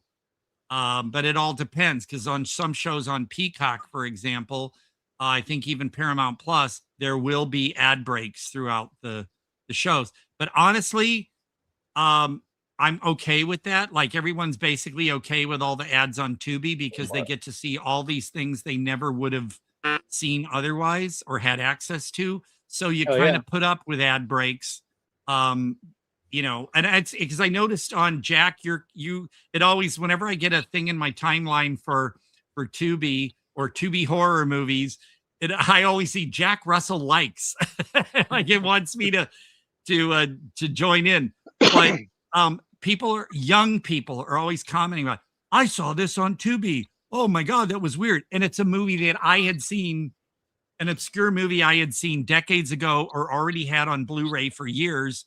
And it's interesting that these young people are now starting to discover all of these other movies that, to me, I felt like part of an exclusive club, that I knew about this movie and I got to see it and I have it. But now all these younger people are getting to discover and probably make cult classics out of movies that would have never have been. So I'm okay with the ads. I just don't like on Tubi how they break at weird points. And also when the movie comes back after an ad break, sometimes I can tell that Tubi accidentally let some of the footage go missing because of the ad. Right. And also Tubi needs to stop cutting off the credits, because if a movie has a scene later in the credits or after the credits, you're not going to get to see that, because it'll say coming up next, and it will switch over to that without you getting to stop that or anything. No, what the hell? Yeah. That's my one criticism of Tubi. Especially if you're a Marvel fan. They should give you the choice, to click on it if you want to move on, or just let it run out. I think Tubi needs to do that, because some of us like to read the credits, and also you like to see who's in the movie. Like, all right, these people worked on it. Da, da, da, da, da. All right. Yeah, and also, like you said, any extra scenes are missed, because, and sometimes those extra scenes change the entire view of the movie. Yeah, there's Or some like you movies get to see the music that's in there, the musical score and stuff. Like, who sang that song I liked in the middle or whatever. And I also like too that in some movies now they are actually listing the people in the orchestras, or the people who played different instruments. They are starting to do that more. It always pissed me off that credit was only given to the composer. What about all those people that played the violins and the clarinets and everything? They should be credited as well. If they're going to craft every person who put food on the craft table in the credits, why not list the musicians? Yeah, it's like oh, this person put the cheese spread out, but we can't tell you who played cello. Yeah, that's bullshit. It's bullshit. It is. So it is. I really admire when I see filmmakers giving the time to list who played what instrument, and it's just it's only right. So I noticed credit. Some of the soundtracks through like Entrada and La La Land, when they re-release scores for like the deluxe editions of John Williams scores and stuff like that, in the booklet they list all the musicians, because the movie didn't. It's only right. So it looks like at some point, Chris will know, Naomi hasn't shown up yet. She said it would be, because she's in Pacific time, my time. She said around 12:30, which that was 8 minutes ago. But again, whenever it took me a few minutes to get back on here because I had some stuff I had to get done first. Yeah, no, I mean, make sure the camera's set Naomi, up. she can show up an hour from now near the end. It doesn't matter. Like, even if something happened and she couldn't be on, it's totally cool. It's all good in the hood. We're just we're just waiting for straight her. up Detroit style, man. Yeah. Well, we got Bill. If Naomi is able to show up, Alok Mishra might show up as well. He hasn't said that he will for sure yet, but he's the guy I said is the producer. We will be able to form the Power Ranger like Mighty Morphin thing, Yes. Yeah. Oh, and Jack, and Jack, I'm just letting you know, because I remember you said that you wanted that He-Man cup that's coming out. Apparently, instead of each cinema chain having its own exclusive, apparently that cup is going to be in different, that same cup is going to be in different theater chains. Oh, okay. I see what you're doing, Jack. Good idea. All right, Todd, listen, let me know if they get some popcorn buckets. That's what I'm talking about. I asked Friday night, I said, do you know when we're getting the He-Man cups and stuff? And they said, we have not. Did you see the size of that fucking thing? It's 40 ounces. Oh, geez. Hey, I'm shocked. We haven't even gotten the Super Mario movie yet, right? But those star popcorn buckets, there were 4 different colors: red, blue, green, and yellow. The blue and the red sold out immediately. Of course. The yellow and the green we had for a couple days, and they're gone. They are gone. I don't know if we'll get any more in. The only one we have left is the turtle looking thing. What's his name, Jack? The turtle. The turtle show. I don't know, but I don't. And I was afraid to even see what that thing costs, but people are buying them. And the star ones, and they're pretty sizable. The stars, Which is funny though, but when you look at the thing for the popcorn, it's just like I always think these are more for show, not actual popcorn buckets because Chris, do you have the picture of the popcorn buckets that you're talking about? we don't unless Chris Which had one one, you but talking about? The He-Man one? the Galaxy? the Super Mario stars. Oh, okay. Hold The star, they're kind of tilted with a. I haven't even seen them. Oh well, those things are gone. Do you remember? Can still. Do you remember the ones that when Dune came out and it was like you stick your hand in there, you're like wondering if you're gonna get it back? Oh, the fleshlight Dune bucket. Yeah. It's a sandworm, and you're like sticking your hand in there. You're like, I don't know if I should do this. I gotta say that was ill-conceived because I think those little teeth things were like rubber. So years later, those are gonna probably decay. You know, you can't really. Those are gonna fall apart and break up, and no matter if you keep it in the wrapper, they're still gonna dry up. And like, there goes. That was, keep it lubed. Keep it lubed. Should have bought crackers. Gotta lube it up and do a cruising thing in it. You got some lube over there, Todd, right? Look at Evans, he's lost it. You know what's funny about cruising? I'm gonna sidetrack on that. There you go. Although no, that is not the stars that are for the theaters. Those are like little lanyard things. Cruising yet? Hold on. I'll mention cruising in a moment when we see the popcorn buckets for the star ones. There you go. Yeah, there it is. That's the back of it. I mean, who's gonna put popcorn in there? It's like it's a little star pooping in your mouth. That's terrible. And I have seen people buy different popcorn buckets like that and put butter in the popcorn, which means how are you going to clean that shit out? Oh yeah, that's nasty. People they spend 50s. What the one bucket with the probably leak out too, go all over your lap. The one bucket of the giant head. Oh my god! Had Yosh. $80 for the one, and people were putting butter in. I'm like, you fool. Yeah, I mean, those are, you're not really getting much popcorn in there. So to me, it's more of something you put little keepsakes and trinkets in. You don't put popcorn in. But do you have the star? Did you find the? Terrible, well, the one you showed of the star was the back of it. There's a face. Well, that's where you get your popcorn. Well, the actual one has the star has a face on it. The one you showed looked like the Carl's Jr. star. Yeah. It's like vomiting in your mouth. Like wait, they have another one too. Hold on. Well, there were, like I said, there were 4 different colors, and oh, that's the turtle one you were talking. Yoshi. Yeah, that's the. I don't know what that. It's a dragon or a turtle. I'm not big on the. It's a dragon turtle. Okay, looked like a turtle to me at first. Dragon dinosaur. Okay. Yeah, it's a hybrid. Yeah, it's. But I think Yoshi's a dinosaur, but don't quote me on that. Yeah. Well, he's got a shell on the back of his, so that's why I thought it was some kind of turtle or something at first. I don't know. Well, I think most reptilians like that are turtles at first. Oh, that's a thought. Now that that's a nice one. I like that. I don't recall that we had that. Oh wow, I might have. That's actually the cheap one too. That's yeah. a cheap one. Wow. That's well, fun. we might have had that, but like I said, aside from the dinosaur thing, they sold out so fucking quick, and the movie's not even out yet. That's what's so crazy. That's crazy. That's fucking nuts.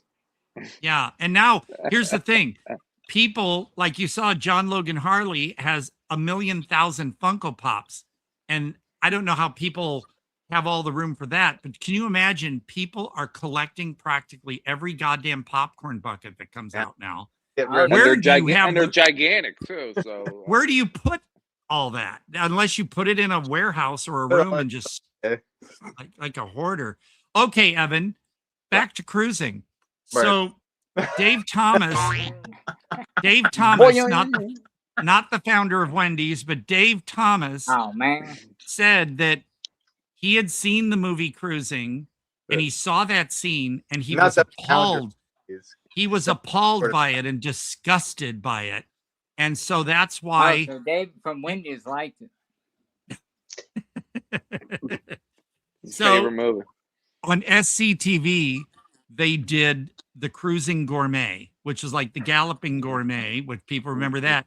But he had the host was dressed in leather and had a turkey strung up like in a like a sling thing on the counter, and he was putting stuffing in the turkey. So it was reminiscent of the fisting scene from Cruising. And but Dave Thomas, that was their sort of a take on Cruising, but he was appalled by it. And I guess I don't know if that's being homophobic, but he was I read Dave Thomas's book about SCTV, and he had a whole thing about how he was disgusted by Cruising. Oh, here we go. Okay, how you doing? Today the gourmet is going to teach you how to stuff a turkey, okay? What you do first of all is tenderize it with this.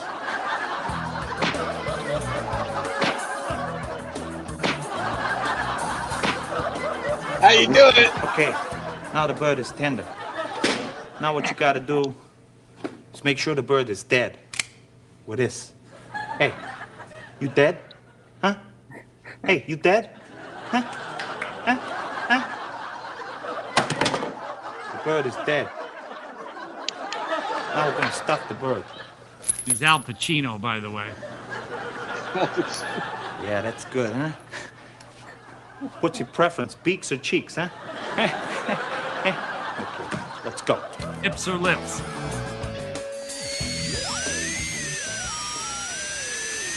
Oh, man. That was The Cruising Gourmet on SCTV. So for that time, that was pretty shocking, but it was late night TV. But that was when SCTV, I'm trying to remember, that was when SCTV was still in syndication. That's where instead of Slim got ideas from, shit like that.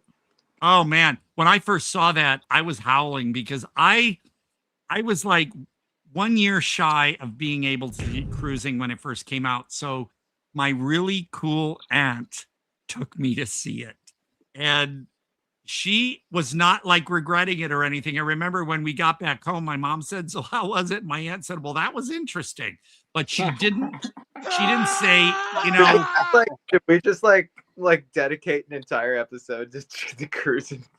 Yeah, why not? We should actually watch Cruising and review it on one of our shows. I really think we should, because there are people in the Monster fam that aren't here. I don't know. They haven't. I don't know. I can't see when people chime up because I'm not like, yeah. But when there are people that are scared of it. It's only a movie. It's only a movie. Movies got As they say, gay, bro. It's like movies can't turn you gay. You know, and if they're worried about it, then that means they already have a little bit of a problem, or they're in the closet. As I said, when we used to have movie night at one of my friend's apartments, and his roommate would invite these idiots, and we any movie where two guys so much as hugged or shook hands, he would freak out. Oh. And they recreated this for American Horror Story. What the hell was that? Did he show you his knife? What did he hit me for? Wait for the room. What was that? What the hell is that? What do you Exactly. But the funny, and no, that was based on a real incident that happened, and William Friedkin put it in the movie. But also the last, the Fire Island the same way season, too, man. the Fire Island season for American Horror Story recreated that scene. That's better than a lie detector test. Yeah, that was, but That that is really, a fuck moment though, man. It's like, why the fuck did he hit me? Who the fuck's this guy? the audience was laughing when I saw that. I was a full audience when I saw that movie. Yeah, and it was like suburbanites, you know, family type neighborhood, and boy, that matinee was full, and nobody left, and it was, yeah, that got a big laugh. He punched. Who is that guy? What the fuck? lot of cowboy hats were purchased after that movie. No, listen, the thing about cruising, I'll just say, I was pissed when I saw in the beginning of the film they had that disclaimer about this does not represent the gay community as a whole. Well, if they had that on there, they should have had that disclaimer on the birdcage and La Cage aux Folles and all that crap, because not everybody's drag queens. But when they first put it out on home video, Friedkin had that removed, which I was glad. But then when Arrow Video put cruising back out, they wanted to give you the full theatrical experience, so they put that disclaimer back on, which pissed me off. And it wasn't. It was for the retro feel, you know. It wasn't so much the disclaimer. People want the whole movie, and that was that disclaimer really to me doesn't enhance anyone's lives. But the soundtrack, I remember as soon as I saw the movie, and what's different about cruising as well, it wasn't Disco Diva songs in the bars and stuff. It wasn't in Donna Summer and all that. They used punk. They had Willie DeVille, the Germs, the Cripples, Rough Trade, Captain Himbad. It was all these punky bands. So in the leather bars, they wanted the atmosphere of roughness and sleaze. So they had hardcore, not hardcore so much, except for the Germs and the Cripples, but hard driving music. And I was so impressed by that. I ran out and I bought the soundtrack at Record Bar in South County Mall. And and of course, I think it was Waxwork released it as a triple LP set containing what was only the 30-minute song soundtrack that first came out, plus all the other tracks and incidental music was included on the 3 LPs. I had to transfer all of that to CD. But yeah, it's out there. So you can like get like not just like the needle drop, but you can get the score too. Yeah, and the score was not really score. It was more like moody, almost soundscape kind of experimental music. So I really admire what Friedkin did with that. And as far as the controversy over people protesting the movie while it was being shot and making noise to ruin audio for scenes and stuff, for cruising. People that got wind that this was a movie about murders in the leather community and stuff. There were gay people that were like worried this was going to be saying something about the gay community. And so without any foundation, really, they protested. They were outside making a racket so that scenes would be ruined. And Al Pacino, there were a lot of Godfather fans protesting too. Well, Al Pacino, it's not so much that Al Pacino wasn't really embarrassed by the movie. He just didn't like talking about it much because he had a bad experience with the protesters, and also scenes that really fleshed out his character were cut. So he felt that there wasn't enough a backstory on his character. And so that was why he had problems with the movie. He doesn't hate the movie. He's not, like, oh, I'm embarrassed by that, I don't want to talk about it. It was because his experience with it was a bit troubling because of the protesters and because exposition or scenes of him were cut. So, and yes, the rumors about the hardcore footage in the film are true. They were subliminally basically in there, one frame during the murder scenes. There were close-ups of penetration from porno films. And a friend of mine, Bill, actually has reels, the full reels of cruising in his library. And he took out the film and he showed me the individual frames. They were in the movie. I don't know if they're still there for the digital release. Was it Bill Whedon? I wish Bill Whedon was. No, not Bill Whedon. No. Someone asked that. No, a friend of mine who was a projectionist. He owns cruising now on I film. was picturing Bill with one of those little microscopes. Uh-oh. How did you defeat alcoholism? Well, I didn't defeat it. One doesn't look at it that way. How long are you sober? All I could say is I'm never sober. I don't want to be sober. But I have to say. I love that. remember. Oh, and remember Saturday Night Fever, Al Pacino. So anyway, Al Pacino. But no, Cruising, it got a bad rap, and it's really, and what I liked about it was, yes, there were two guys that were in sort of leather drag, as in female leather drag. Those were the only two in the whole movie. So it wasn't like the Birdcager stuff where everybody was a drag queen. They only had two guys dressed as women in leather in the film. No, they weren't all drag queens. They became drag queens to get out of the situation that the politician guy was trying. Right. Okay. But what I'm saying is in many, like, well, you got movies like Tu Wong Fu and Priscilla, where most of the characters, they're just all in drag. And so to me, that's not a full representation of the gay community, because, you know, how some people are, they're stupid in the head and they think that, you know, like I'll say my parents, when I was a little kid, because of what you saw in the Midwest, they all thought that gay men wanted to be like women. That's what they all believed. So a movie to me back in, say, St. Louis, and when you had movies like, or TV shows like Soap, where Billy Crystal was trying on his mother's clothes and wanted to get a sex change, I was furious, because that is so not how it is. And yet, you know, then Cruising came along, and well, sure, I was smart enough to know that not every gay man wears leather and goes to leather bars, but the film actually gave a different view in the manner that there are other subcultures within. I just remember that. I just keep remembering that gif of Al Pacino going. Yeah, his dancing was a bit well, but you know what? Here's the thing. Could say it.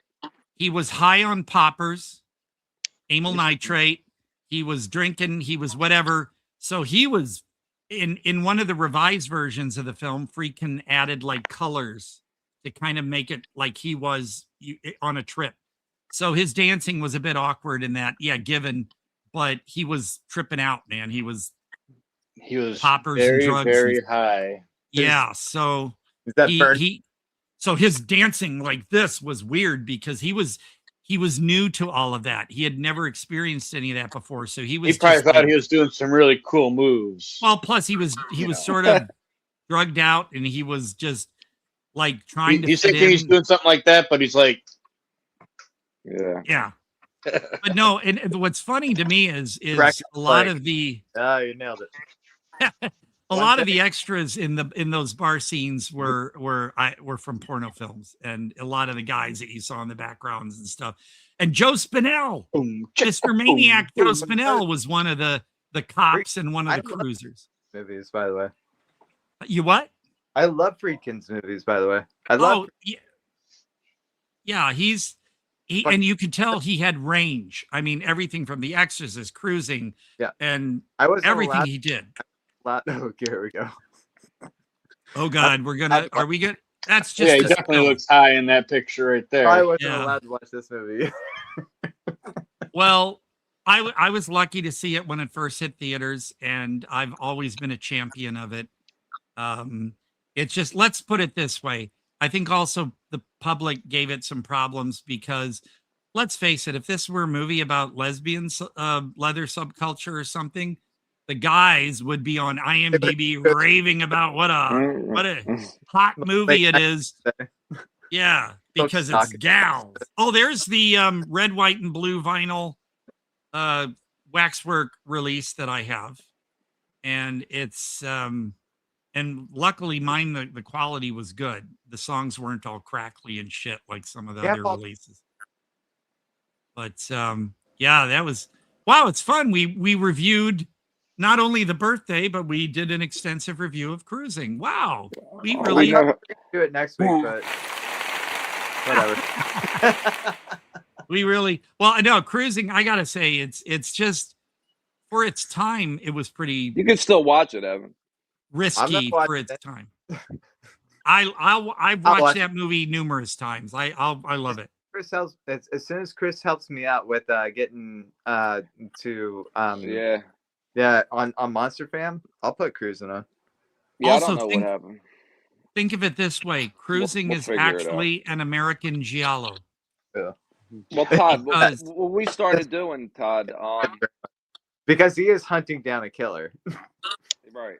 And Well, but leather. it's you got black glove killer. Everyone's a suspect, and I don't know if everyone knows this, but for instance, the victim from the first killing, then I think played the killer in the second killing.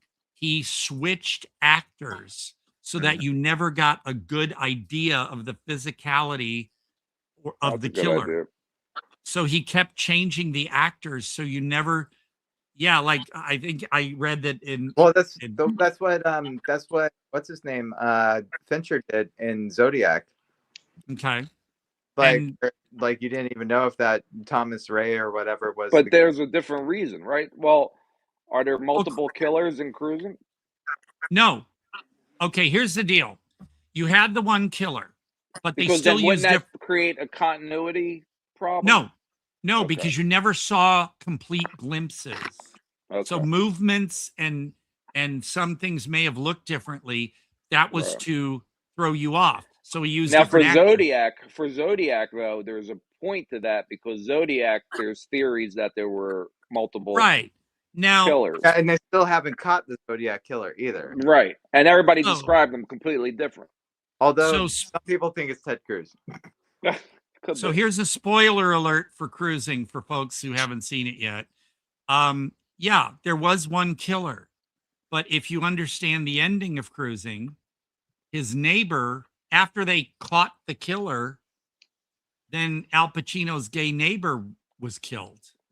And at the end of the movie, he still has the leather and stuff, and his Karen Allen's trying it on. So the idea is just like Dario Argento's film Tenebrae, where after they got the killer, then the other guy became the killer. Well, in cruising, if you get the ending, because his gay neighbor was then killed after they already got the killer, then you're believing that Al Pacino got so immersed into everything that it changed him and he killed his neighbor. Aha. So that's the, I wish I had a thing that said, audio back on, in case people. I think we figured it out. Well, I mean, because at first. There's a lot of questions at the end of Tenebrae anyway, and cruising. But in Tenebrae, I figured out that it was the James Franciscus then became the killer. A lot of questions for the other movie that we've been talking about, which is The Birthday. Yeah. And, these are all just open-ended movies. Right. That's true. But there's no nothing wrong with that though. I got the ending of Cruising and Tenebrae. I figured it was the other guy then became the killer because his mind was altered. But in The Birthday, most people believe that right before they cut to black that he did follow through with what he was supposed to do. Well, why wouldn't he? Well, it's because the entire first half of the movie and entire plight, his entire character is just fought for this woman. Well, he realized, I mean, even at the end, he kind of cared about her because you saw he was trying to help her up and stuff, even though she revealed that she just was kind of figuring out whether she really liked him or not. And then he was like, what? So after that, aggressively annoying characters. Yeah, but he still kind of cared about her. There! Yay! Hey! Naomi, welcome. Thank you. Oh, Thanks. this you is guys are so still cool. at it. It's like this marathon. It reminds me of those dance marathons where they're just like still at it hours later. Listen, the thing about the show is we keep it up all night. I told you the other day that the show, we don't have a definitive kind of thing. Well, where we're going to talk about this, then we're going to do this. Things kind of veer in and out of tangents and topics. We were talking about that movie, The Birthday, with Corey Feldman, and then it veered into cruising. Yeah. Oh, wow. Yeah. So that always happens with Todd, though. All of our movies end up with cruising somehow. Cruising's the best movie in the world. Both of these movies, nobody talks about. We just watched a turkey get whipped. Yeah. I don't know if you recall back in when SCTV was on TV, they did a spoof of cruising called the Cruising Gourmet, where he had a turkey tied up in chains and he was stuffing it with his fist. I know. Oh dear. Yeah, exactly. But no, it all comes back to cruising. 6 degrees of cruising, folks. But 6 degrees. So That's the part of the show you want to watch in the living room, and then have everybody come in. Yeah. Then your random relatives walk in. Yeah. No, like I said, I was a 1 year too young to see cruising when it first came out. So my really cool Aunt Lolly took me to see it. So it was a family thing. What could I say? So my first movie ever was Hair. Really? My parents took me to see that when I was, like 5. Well, that was only PG. Do you love it now or hate it? I love it. I love it. Good. I Stuck mean, with you. Good. all those wieners. Well, that's what's so. Well, are you talking about the play or the movie? Well, the movie. I mean, they're the same, but yeah. I mean, the first movie I saw was the movie Hair, which is of course the musical film. Yeah. Mm-hmm. Well, and I was surprised because I believe it did get a PG rating. But in the 70s, PG. Yeah, I was gonna say people were a little less conservative then, I think. Yeah, because I think one of the last PG films that existed was 16 Candles, and I was really surprised that that one got a PG. But I'm not complaining because I think now it's really sad that if you whip one cigarette out in a movie, it's automatically PG-13.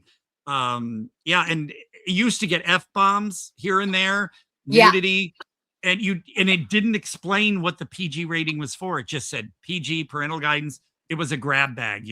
You went in, didn't know what you were gonna get. So I was really as a kid, I was like, this is cool. Well, I will warn you because I know, the reason I'm here is because, of course, I'm bringing my show to Palm Springs. I will warn you, there are 31 butt Fs in my show.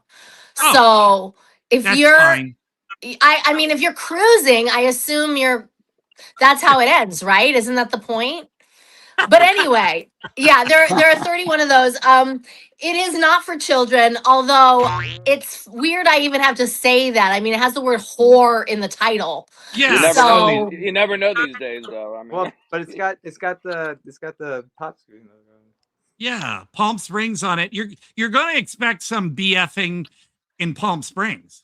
I mean, right. Yeah. Like, that's why we brought it there. The show is very gay. It also has a real, I don't want to spoil anything, but I live in Peter Lawford's last residence. He was, of course, a member of the Rat Pack. And obviously Palm Springs has a long history of Rat Pack, between the Purple Room, and everybody had a house there. Dean Martin and Frank Sinatra and Marilyn Monroe and all of them. So in fact, Peter Lawford was the one that introduced Marilyn to JFK. So anyway, between the Rat Pack connection and just the very you'll see.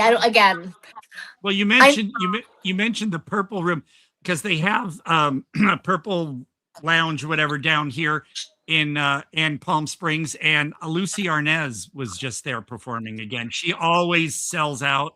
Anything that goes on in that Purple Lounge is something related to that kind of era. So yeah. Wow.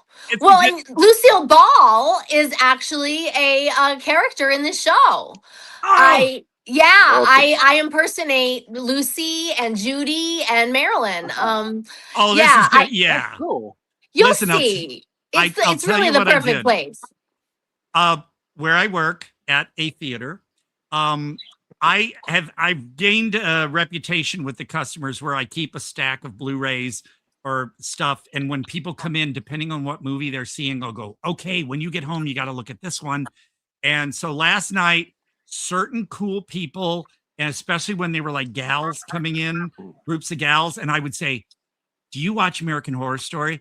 And they're like, yeah. I go, do you remember the freak show one? And they're like, oh yeah. So then I would bring up your thing on my phone and go, well, and they go, oh, I know her. And I would tell them, and they're like, oh my God, and you're taking pictures. So hopefully, and whenever, let's face it, groups of gay guys would come in. It's always in a group of like 3 or 4 or more. Good, that's good.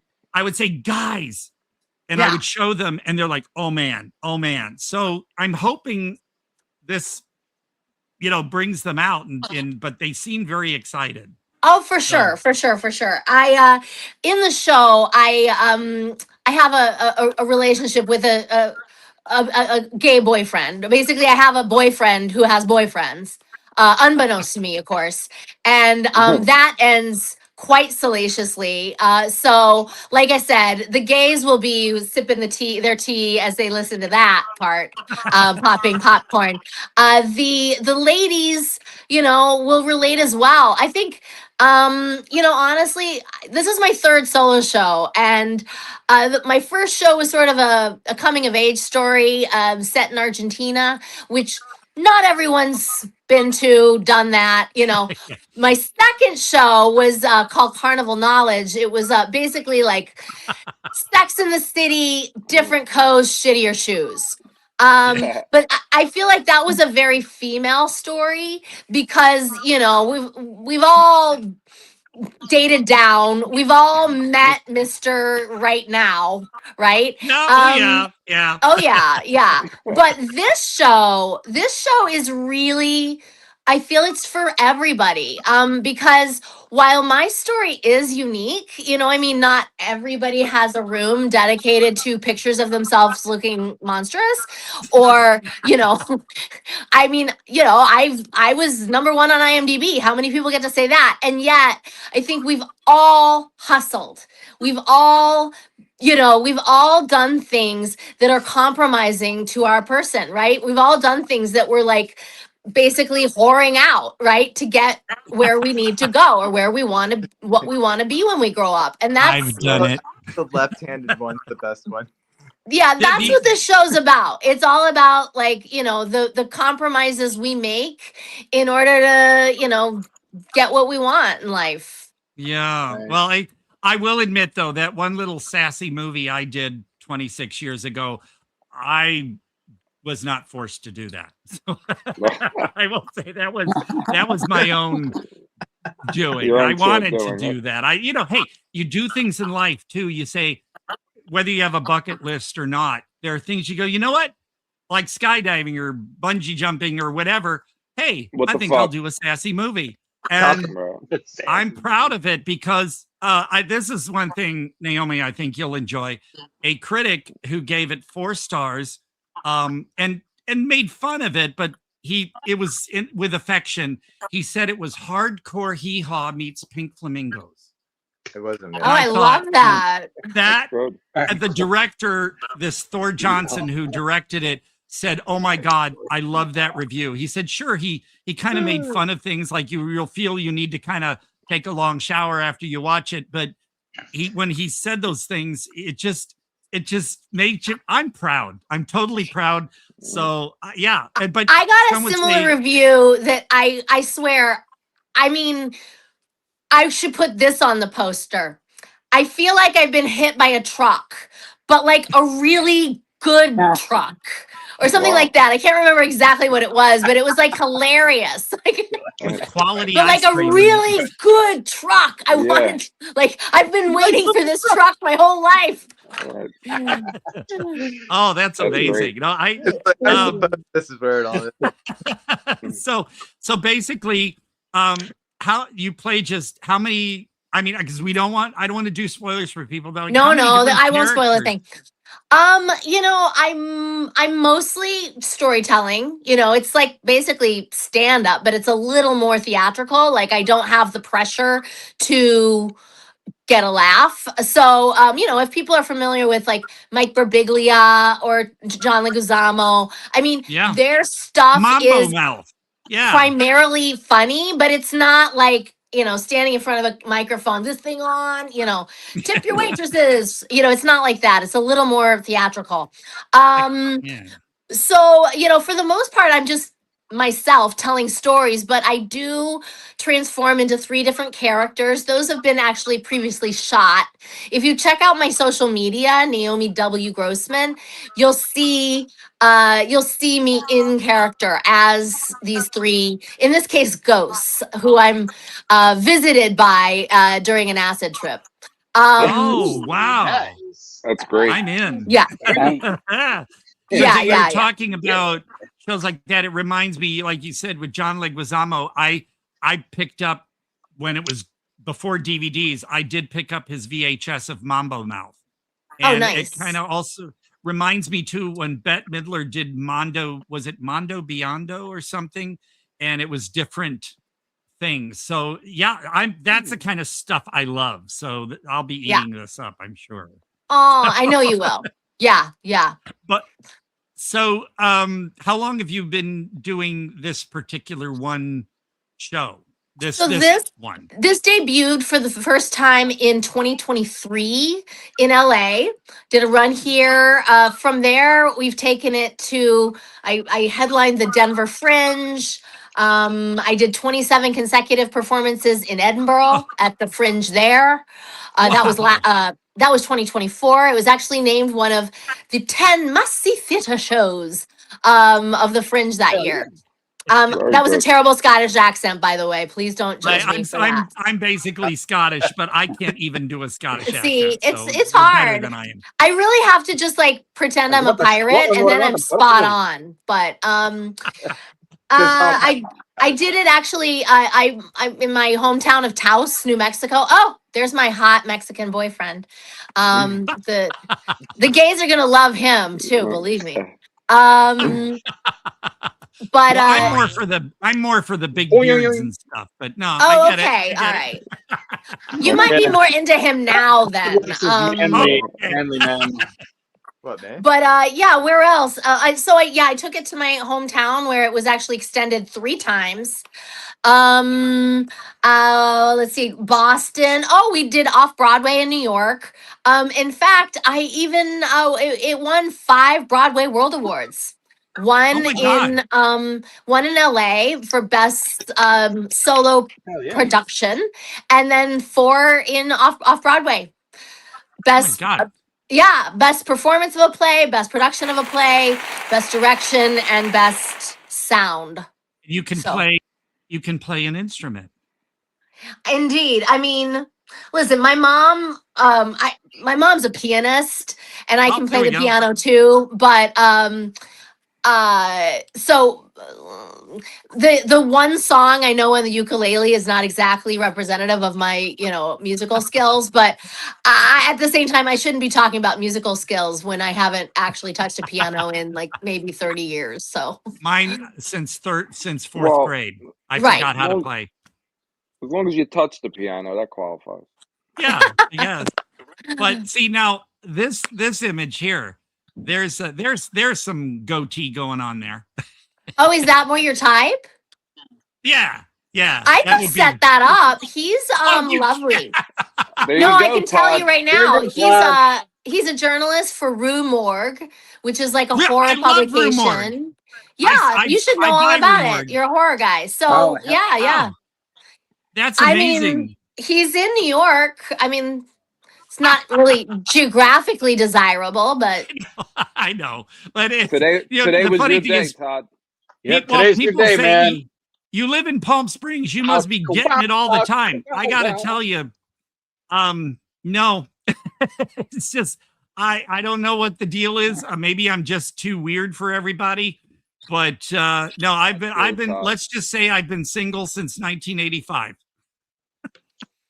So, hey guys. What can I say? God, I'm probably turning a lot redder than I normally am, but oh well. But other than that, yeah, I'm really excited because I was going to tell you, and so if you're going to be in town next week and I get those things, because I myself. I will tell you right off the bat, I'd like to be there for both shows, even if I have to stand in the back during one of them. I would like to be there. We'll shoehorn you in. Because like I said, even because let's say we fill it up. I'm just happy that all this is happening, and like I said, I'll stand in the back and just be smiling through the whole thing. Oh, I appreciate it. I really I miss seeing things like this because I don't get out much, and I'll go to a movie or something. I think the last person I saw doing something, and it was more stand-up, was Lewis Black at one of the casinos years ago. So I miss things like this. I love shows like this. So I'm all in, and definitely. And are there casinos near Palm Springs? Oh, tons. Yes. There's snap. One, I should go to those too. Give them. There's one in downtown Palm Springs on Indian Canyon. There's a casino right there in downtown Palm Springs. Oh, wow. There's one along Highway 111 in Cathedral City. It's one of the Agua Caliente ones. And then about 6 miles down Bob Hope from where I live in Rancho Mirage, there is a big Agua Caliente casino. And then there's more like an Indio. So yeah, they're all over. Wow. So you can have a field day. Well, yeah. Shoot. If you're gonna blow your money, you should just blow it on me, right? Oh, there you go. I'm just saying, like,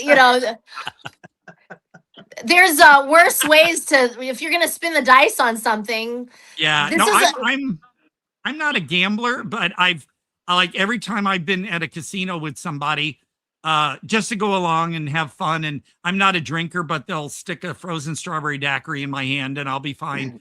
And they'll give me $5 or something and say, here, play the slots. And I just kind of go, okay. But yeah, I know some people are like really, really into doing stuff at the casinos and right. Maybe somebody can educate Todd saves me. his money for his movies. Oh yeah, I'm definitely into the slip covers, and Thriller's like, oh, 1BR. Oh my gosh. Alok's ears are burning right now. Yeah. Yes. Well, I'm surprised he didn't zoom in here because he has the gift of gab, as I'm sure you know. He and I have had I knew him before because Neil had me do a review of 1BR for Without Your Head. But then when I went up to North Hollywood and Burbank to shoot my scene for Psycho Ape 2, The Wrath of Kong, Alok was hanging out. He was there. And so when he reminded me, oh yeah, I produced 1BR, I was like, oh, that's you. And we really, we just talked and talked and talked. Yeah, he's like me. The minute you recognize me and say you like my work, we're best friends, basically. Oh, okay. Well, then we're chums. Yeah. But I will say this. I feel kind of bad because when the theater I'm at had him, I don't know why, but I just didn't see it. And then I know you can. I'm just kidding. We're okay. We're okay. But wait, did you have the IMAX poster in the theater there? We did, and I should have taken it home because the employees get first dibs on the posters. Oh my God, and I'm on it. Yeah. Yeah. I'm literally on the poster. I could show it to you right now, but you'd see all sorts of piles of other things in this room that I don't want to show you. Well, here's the thing. When it came out on Blu-ray and DVD, and I admit I shop at Walmart because I'm broke. So I saw it on Blu-ray and DVD, and I thought, and I didn't, and I don't know why, and now I totally regret it. So well, you still can. I mean, don't. Right. Here's what I'm going to do. You can take Tuesday. But I will say it's visually stunning. So. You did screw up because you needed to see it on the biggest screen possible. I regret it. And now you just, find somebody with a huge TV. I got a 43-inch TV. That's decent enough. That's not big enough, Todd. Well, there is such a thing. I mean, size matters. We all know that, right? There is such a thing as wasted space, Chris. So here she is. All right.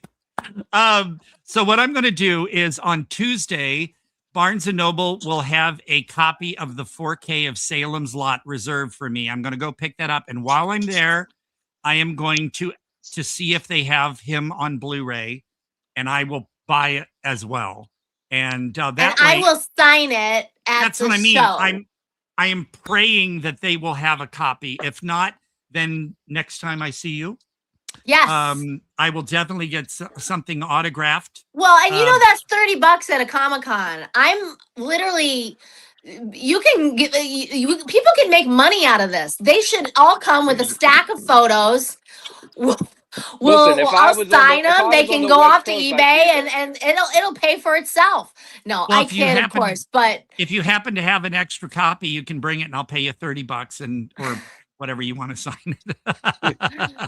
no, but you know, I'm like, that's part of it. I love meeting fans, and we'll, you know, after the show on Thursday, we'll do a, you know, a little meet and greet and take selfies. We'll have a whole photo shoot. It'll be fun.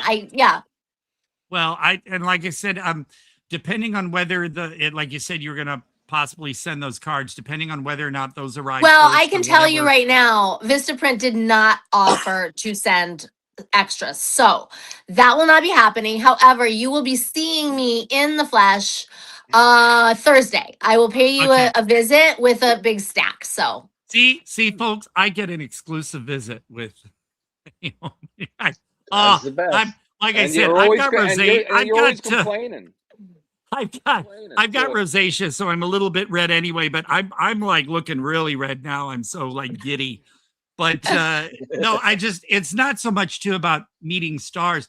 It's just I really love, like I always said, you're the kind of person. Honestly, you're the kind of person I love to have lunch with, because hanging out and talking, and it's just fun.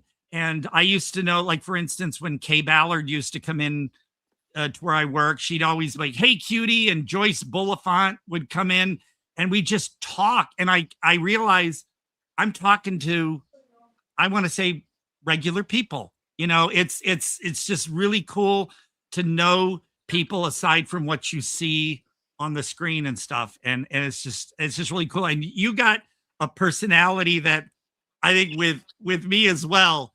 You know, we can have a back and forth. it's for really, sure. It's really cool. So I'm excited. But for the show, especially because I've been really wanting to see a good show in a long time, and this will be fabulous. So I'm still telling people. I was gonna say, let's because I am, unfortunately, I've got a rehearsal. I gotta rehearse for this thing, so I'm gonna have to go. But just to recap, it's April 9th. That's Thursday, not this one, but the next. If this is live, I'm not even sure. Yes, it is live, but we'll also have it for people to watch. Okay, great. Revolution Stage Company. They're in Palm Springs. We have a 5 and an 8. Our director has he's directed just shy of 800 episodes of Jimmy Kimmel. So we're in really good hands. We're excited to shoot this and then, you know, shop it around, see where it goes. So you guys can be part of it, part of the immortalizing of this my baby. And who knows, maybe you'll there's a portion where I actually, you know, I interact with the audience, and you never know who will be in it. So that's fun too. Yeah, there's some audience participation. I kind of want to be up front if I can, anyway, just for one. Well, exactly. There you go. Because when I go to like Q&As for movies and stuff, I like to be in the front row. Like when I got to see Toxic Avenger, there was Macon Blair right in front of me, and plus I got to meet him. So it's just I love being like right there. Like I feel like I'm part of it. And so, of course. But also, folks. Palm Springs, Coachella Valley area, anyone from LA, even San Diego, come see this, because Todd, if I go see it, can I stay at your place, Todd? I might. I guess I got a California King. There's no room for other furniture because it's all movies. I'll sleep on your movies. That's all. Yeah, that's fine. But no, I really anybody in this area, you can please. grab this pillow. Yeah, get your tickets and. besides seeing Naomi, you'll get to see me. There you go. Yeah. 2 for the price of 1, man. Yay! But yeah, no, thank you so much. I'm looking forward to seeing you because this really, made my week because I'm looking for some fun, and this is gonna be it. I'm bringing it to you. Nice. Well, thank you so much for having me, and it was lovely. Come back to after you you do it. It was Come great back talking to you. after you do the Oh show. yeah, so we you can- should. Yeah. You'll have questions, I'm sure. Most of all, can I get that gay boyfriend's phone number? Oh yeah. Yeah, We're gonna hear about that. Although I wouldn't wish him on anybody, but yeah. Oh, well, But yes, there you I will go. provide it. a trial Mostly period would be- for if you want to spam him, even better. Okay. Well, he can also go watch rural erections and see if that was. Oh wow, okay. Now I have rosacea. What's up? Yeah. Well, come on. If your show has some language in it, I'm sure you can handle a little. Oh yeah, for sure, for sure. Oh my All God! right. Well, thank you. Thank you. Thank you Naomi. guys. Pleasure Okay, meeting you. until April 9. Take April care. 9th. Bye bye. Oh my God! That was See, cool. I knew That was she's really cool. exactly. She is the kind of person I wish I had as a friend. In this area, hang out, back and forth, fun, lively. Yeah. I'll say it. She's the perfect gal. I was reading her thing because she was like, hey, I did want to ask her who ran her website because this is very well done. I didn't know if it was. She's amazing. Wow. And That's a cool outfit.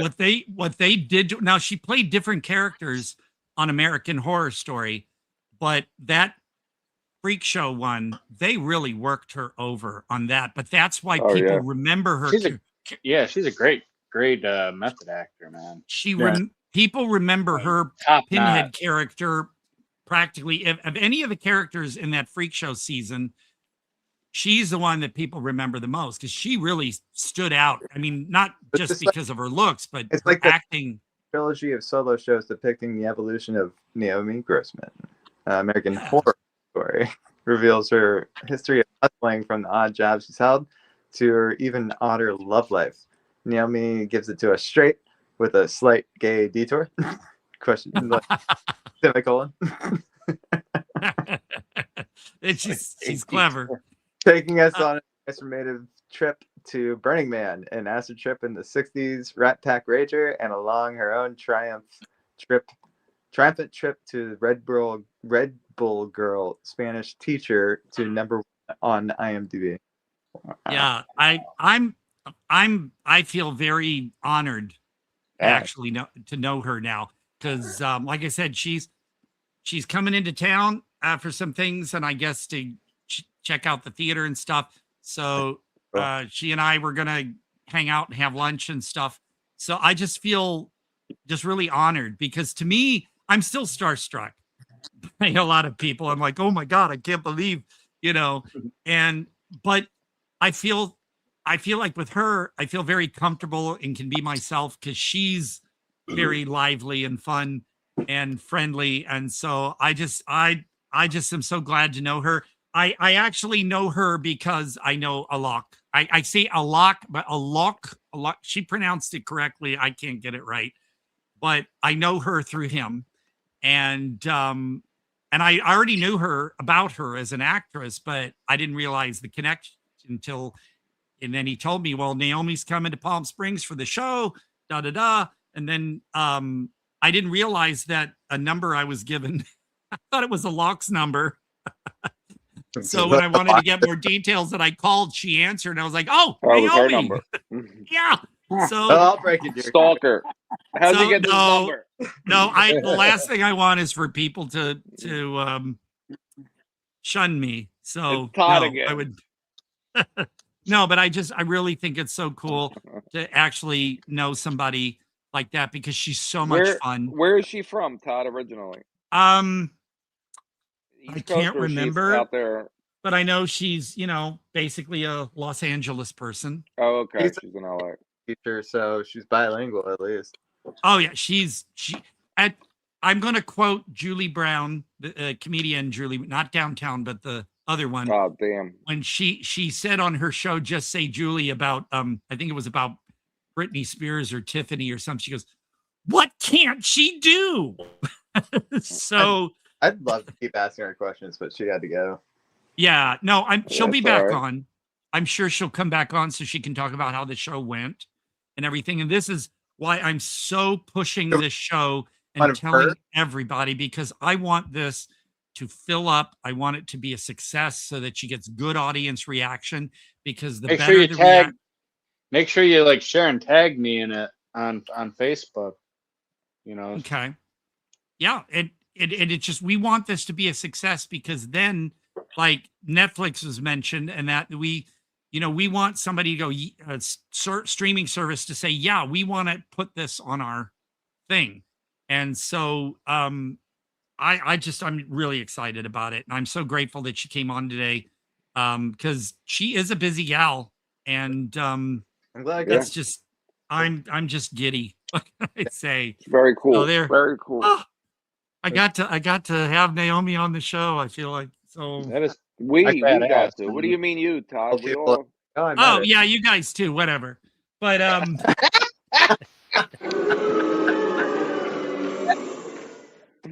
well, I still. All right, guys. I still honestly keep forgetting that you have my name on the show, because it's all a bunch of us, and when it No, Todd, you're the leader, Todd. Yes. Okay. Oh, you are the cult leader here. Am I the top? There's only one. You're the top quality. It's not mine. Some guys are going, oh wow. Oh. No, I just look. We're living in some. We're living in some. We are living in some shitty times right now. Oh no. And it like ultra shitty times. Ultra like the shitty worst times. Possible timeline. And I don't mention these good things as being like a crutch or a distraction, but it's so nice when we can have some joy and some fun. And that's why I'm really excited about her show, because we need more fun. Well, I mean, like from what I even read to you guys, it's like it's very transformative story about her as a person. So yeah, and she's very expressive about it, and that's cool. And while I've had people tell me, "Oh, Todd, you could make a great story or a great thing like that," I'm like, I don't think I could get up in front of audiences and try to make them laugh and stuff. I'm believe it or not, as outgoing as I am a bit shy when it comes to meeting people and stuff, or crowds. I really can't approach people. It's it's odd when you start, like, if you've ever tried to do like comedy, like stand-up comedy and shit, like that's when you get tested. Like, it's like, oh, people laugh at all my fucking jokes, blah blah blah. But what if I got and people say, oh, we love you and stuff. Now at work, oh, by the way, Jack is gone because his phone gave up. Yeah, I just saw. So sorry, Jack. You're gonna have to really buy him wish a new phone, Todd. Somebody needs to do a Kickstarter or something. Get him a new phone. Kickstarter. Yeah, like, get a phone for Jack. Background. Well, that is also mine. But no, I just basically, this gives me a chance to be open to everybody and have some fun without having to approach them first. Like at work, people have to come up to me. People have to come by me. So I'm like, hey, and I can be friendly and open and fun with people. But say I'm at a party or at a bar, I'm kind of like, I can't go up to people. Hey, how you doing? And introduce. It's not about rejection. It's just, that's how I've always been. So this kind of thing gives me a chance to be open and be fun. To break when out. I did my radio shows, I was just like, What makes you want to go up to people and tell them who you are?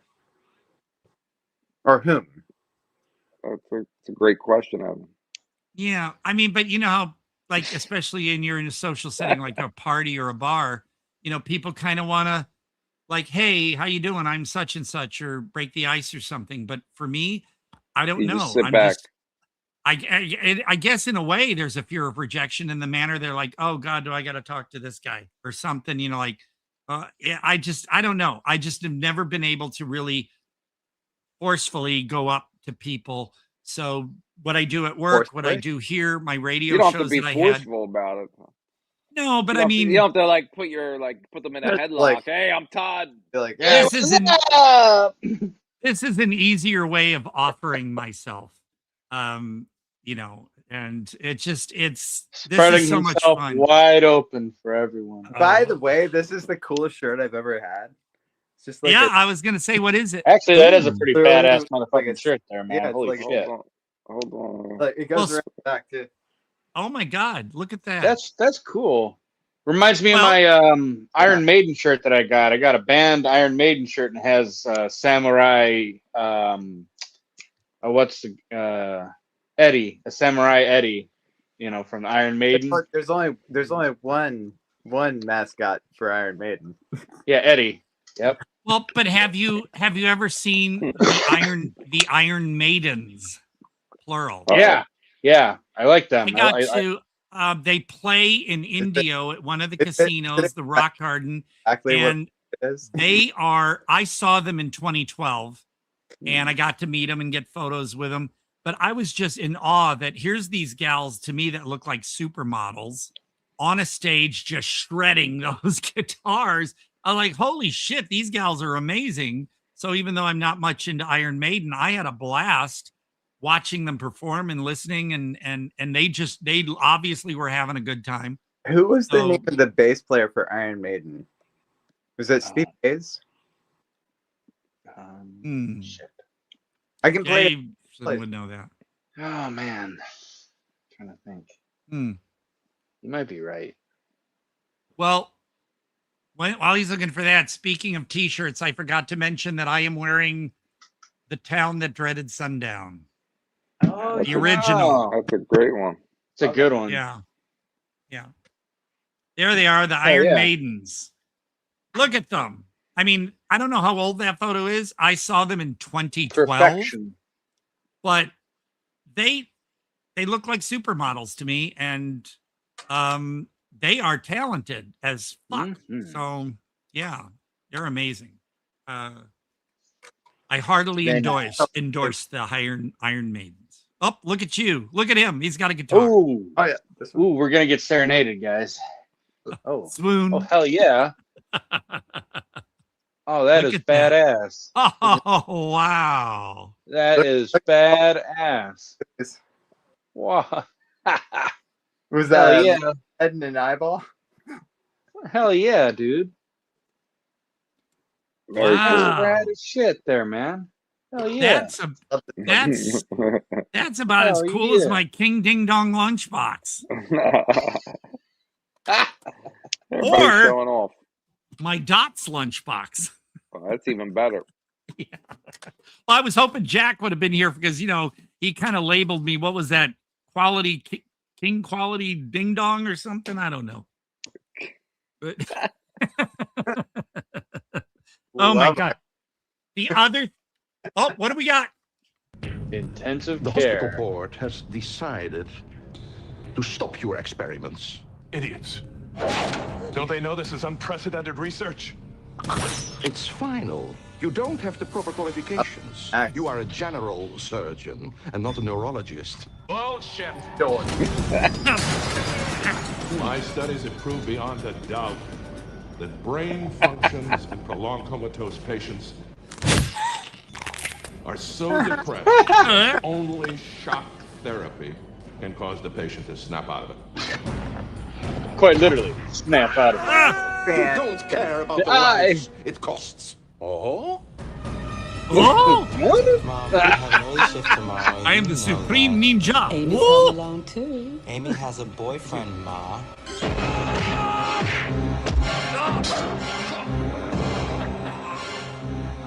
That looks like Yeah.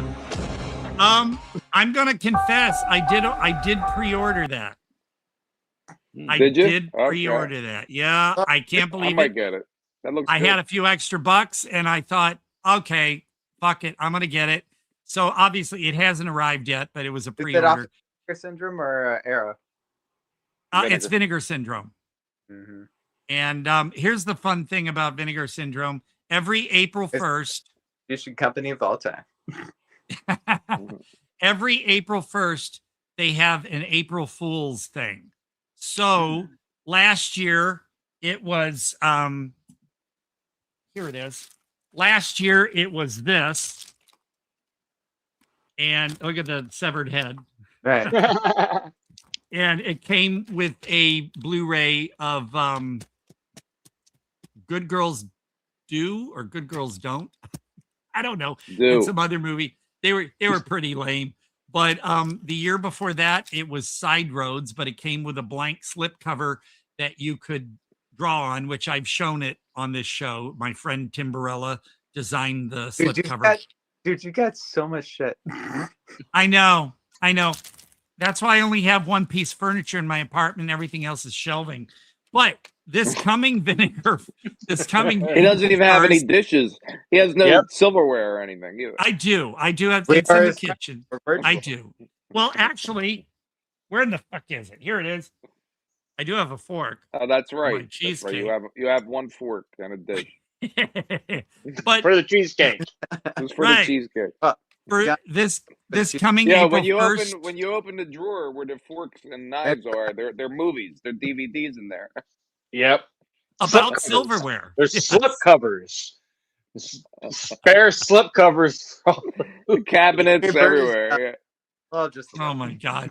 Well, on April 1st this year, which will be on Wednesday, they are going to have another April Fool's something, but they don't outright say this is the April Fool's thing. You have to figure it out because they called the Frisbee the something throwing disc. And if you looked carefully on the photo, you could see the image of a disc like a Blu-ray underneath the Frisbee. You have to look carefully. So it's rumored that this April 1st, it's going to be a box set of what? I don't know.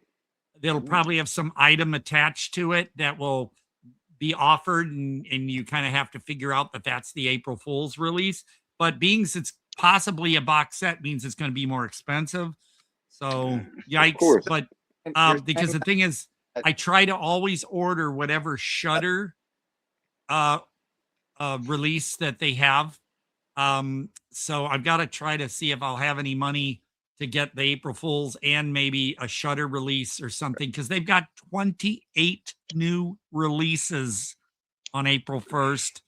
And that includes the partner labels and the usual 3 Vinegar Syndrome titles, plus the VSA, the VSL, the VSP. Yeah, it's I can't catch up. There's no way I'll ever. But I did pre-order that one for we just watched the trailer for. So we'll see. But I definitely want to get whatever the April Fool's thing is, because those are usually, even if the movie's stupid, it's a fun gimmick. So I'll go with that. But hey guys. Yeah. New Hay is in it. She also says this. Magic Lasso to the rescue. She says a few things. I saw this Fisher Price thing at, well, when I used to shop at Target. I don't shop at Target anymore. And I saw this. I thought, oh man, it's fun. Gotta have it. So, wait, hang on a second. I lost my cord. Hang on. Here we go. And there we go. Now I'm back. See, that's the thing. All these cords everywhere. I always wind up disconnecting the microphone somehow. I don't shop at Target either, because I don't have money. Well, I here's the thing. Walmart on eBay and hope that something.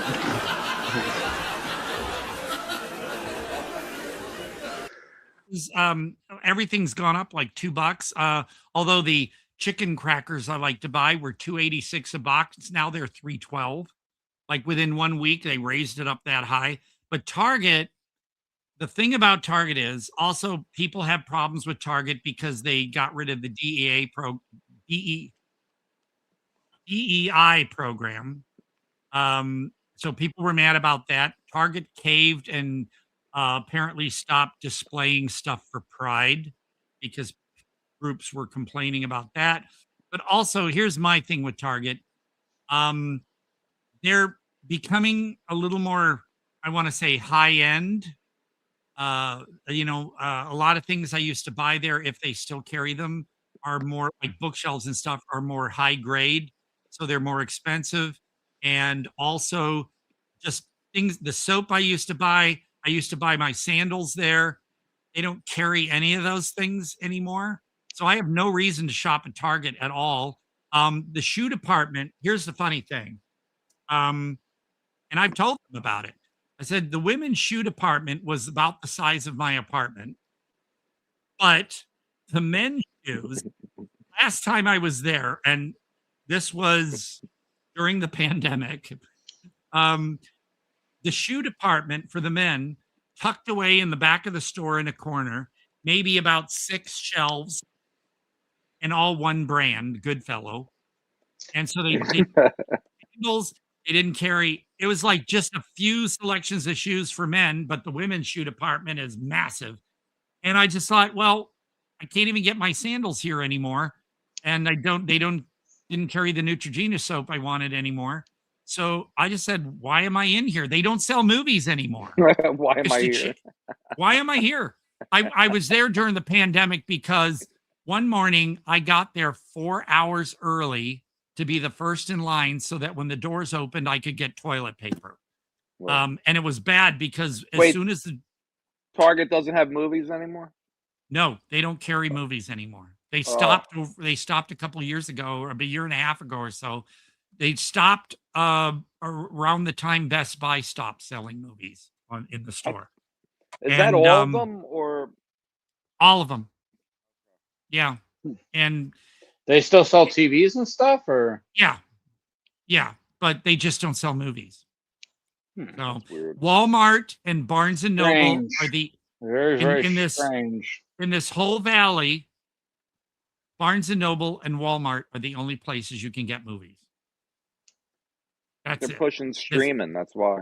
Yeah, and it's funny because Walmart, well, in some stores they will carry maybe vinyl because vinyl's kind of a thing now. And by the way, listen. Wouldn't you say more people buy movies than vinyl? Yeah. Although that makes no sense. Todd's gonna be like one of those like librarians of the future who has like this giant collection of stuff, and it's like we depend on Todd to give us the knowledge because the stupid idiots in the tech world blew up our fucking data, and now we can't access anything, and all the physical media is gone, and there's our only hope. This is the last existing copy of Cruising. There you go. Jay, there you go. That's a great movie. Todd, like the best final, movie ever, whatever. man. There's only 2 copies left, and lips Todd or Jaeger hips, has man. them. Lips or hips. Lips. That's what they say to the 2 guys in the drag leather. The cops say lips or hips because they sort of force them to do them in the car. That's the thing in that movie. Okay. Yeah. No, Cruising is the best. And speaking of fun little collectibles, guys, I was talking about the Visual Vengeance ones, which there's more to show. But this one, I said some of them had promotional releases. Oh, one of their releases for Despiser had this troll doll that you could get. Dinosaur Valley of the Girl, Dinosaur Girl, Valley Girls or something came with this. Dinosaur Valley Girls came with this squeezy stress release figure. That's cool. Those trolls used to be huge. You remember, Todd? What were they? Late 70s, Oh, they 80s? were originally little tiny, Yeah, and then the they small got ones. bigger. Trolls are still kind of a thing. And, yeah. Not like they used to be, though. They were everywhere. These are the sunglasses for the Abomination. I mean, you should wear them during the show. It's Tom. the kind the guy wore in the movie. Yeah. And for Todd Sheets' film Moonchild, the cassette soundtrack. By the way, I've read articles that Maxell is putting out cassette players again that will be Bluetooth and stuff because apparently cassettes are coming back. Have 2025. Have you looked and seen how much the old cassettes are worth? I don't know. I still have the some bricks. of them are worth. Evan, some of them are worth a lot of money. Even CDs from the '90s, they're worth a lot of money. Well, the blank cassettes, like I still have blocks. You know, when you get like 3 or 4 in a wrapped in plastic Maxell or TDK or stuff, I still have blank ones I never opened. But from what year, Todd? Oh, we're talking at least probably late 90s for some. Wow. You know, that I bought and just never, because I figured, you know, people were stocking them less, so I just bought more to keep in case I needed them. I've literally been watching this. This is that Demons promotional of Jason. Paramount. And I know people are big on VHS lately. There's Facebook groups and stuff. But for me, one of the best ones. I was never happy with VHS when it first, even when it was big back in the 80s, because do you hear that, Chris? I'm getting no, it's good. He fixed it. All right. So you got that, and then I got like the light flickering it. I fixed that too, Jack. Well, the thing about VHS was I was never happy that it was a pan and scan, that it was not the full ratio. I didn't like that VHS was kind of had a slight fuzziness to it. And some people go, oh, I love that. Well, nostalgia, whatever. But I was happy when DVDs finally came out, although DVDs were non-anamorphic at first. So there were only square TVs. So you had them letterbox. So now those non-anamorphic DVDs are like a window within your widescreen TV. It's a mess. But DVDs were a huge step up. They were, and I'm glad because you had letterboxed VHSs, so you got the full ratio, but you didn't really have huge TVs back then, so it was smaller. But made it too small, right? The whole VHS thing, I know, like director James Dean, who did Triple Xmas and Your Blade Is My Salvation, he's really big on VHS and loves watching them. But for me, I can't stand it. I have lots of VHS that are collectible, but I don't make it a point to watch VHS because it's more of a nostalgia because once you put it on, you realize why you're not watching it anymore. Well, here is a cassette soundtrack for Moonchild. This one's a hoot. You're going to love this. And Scream Queen, the Linnea Quigley one, that Visual Vengeance as a promo released this USB chainsaw with the movie in it. That's cool. That is cool. So not only do I have the Blu-ray, I can watch the movie out of this little chainsaw. I can't get it back in the bag. I'll just set that aside. The other one for Heartland of Darkness, it's a squeezy stress Bible. Nice. And let's see, the last item I have here is a Slaughter Day mask. You know, like the, That's cool. Yeah. The only one I don't have is Vampires and Other Stereotypes. Came with a fun thing, and I missed that promotion. So that's the only one I don't have. And I haven't seen Diabolic DVD. I don't know if there's a Visual Vengeance website. I'll have to check. But I haven't seen Diabolic DVD offer any of these promo things in the past since last summer. But to me, these are now, see, over years, I'm worried that these squeezy things are going to get really hard and crack.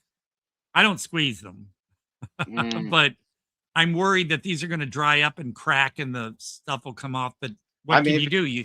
Anytime you feel bad. Or Or as Jack said, lube them. Already worried. Lube. Lube them up. Lube. So I guess what I'll do here real quick, there's only a few left in the Visual Vengeance that I have so far. But I think the last one, yeah, there it is, Scream Queen with Linnea Quigley. And as always, Visual Vengeance has their own artwork. Separate on the thing. This is a really stupid movie, but I got a kick out of it. I actually did a full review of this for Without Your Head, and it's a fun review. So look up the Todd Sampler Scream Queen on YouTube, and you can watch my review. It's if there's anything about my childhood that I possibly remember getting me through some hard times, Christy Canyon, Linnea Quigley. Usually a naked Linnea Quigley, I guess. I think it's unfortunate. It's like with Silent Night, Deadly Night, and that's it's basically like, well, let's get an actress we know who can act, but who'll be willing to be naked all the time.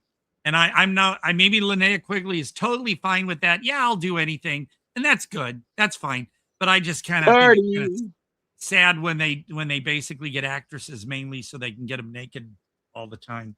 Yeah, but she wasn't cast just because she was naked all the time. She was able she's a fun, good actress. She is. Yeah. She's a hoot.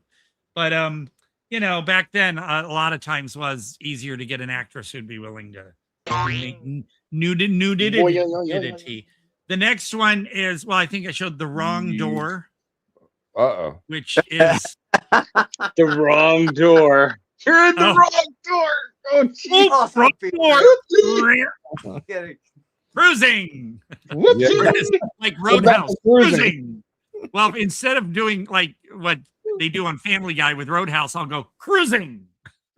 Okay, so, but you can see different artwork on the Blu-ray itself, and each Blu-ray. May I point out, folks, if you get into collecting these Visual Vengeance titles, they come with like VHS or rental stickers, you know, and they usually come with a fun card, maybe a poster, a booklet, some, you know, you never know what you're going to get. And they do have reversible covers.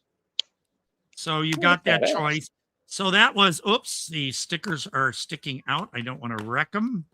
And as you can see, I slit the plastic off the bottom and leave the plastic on. Yes, I know in warmer temperatures, plastic can shrink, but I've never seen them ruin. Because a vinyl record can warp if the shrink plastic gets too tight. But I haven't seen a problem these warping anything yet. The next one is, this one, Chris, you're going to want this. Kung Fu Rascals. Oh, you're right. Here's the different artwork. It's ridiculous. But again, a lot of these Visual Vengeance titles are. But only one or two I was kind of like the Dinosaur Valley Girls is really, really bad. Even the titty version, because they have two versions on it. But most of them are, yes, they're bad, but they are entertaining. So the next one, here's the one with the troll. Despiser. There's their covers are great. Oh yeah, the covers make it look like you're getting a $1 zillion movie, but trust me, a lot of the stuff look like hand puppets. So it's like if you, it's like what was the Dustin Ferguson movie Demonoids? It was like or was it that wasn't it was Dustin, and literally the Demonoids were sock puppets. Like, so if it appeared behind a dumpster, it was somebody behind a dumpster doing this with a sock, and I was like, oh my god. Yeah. So really fucking cool cover art though.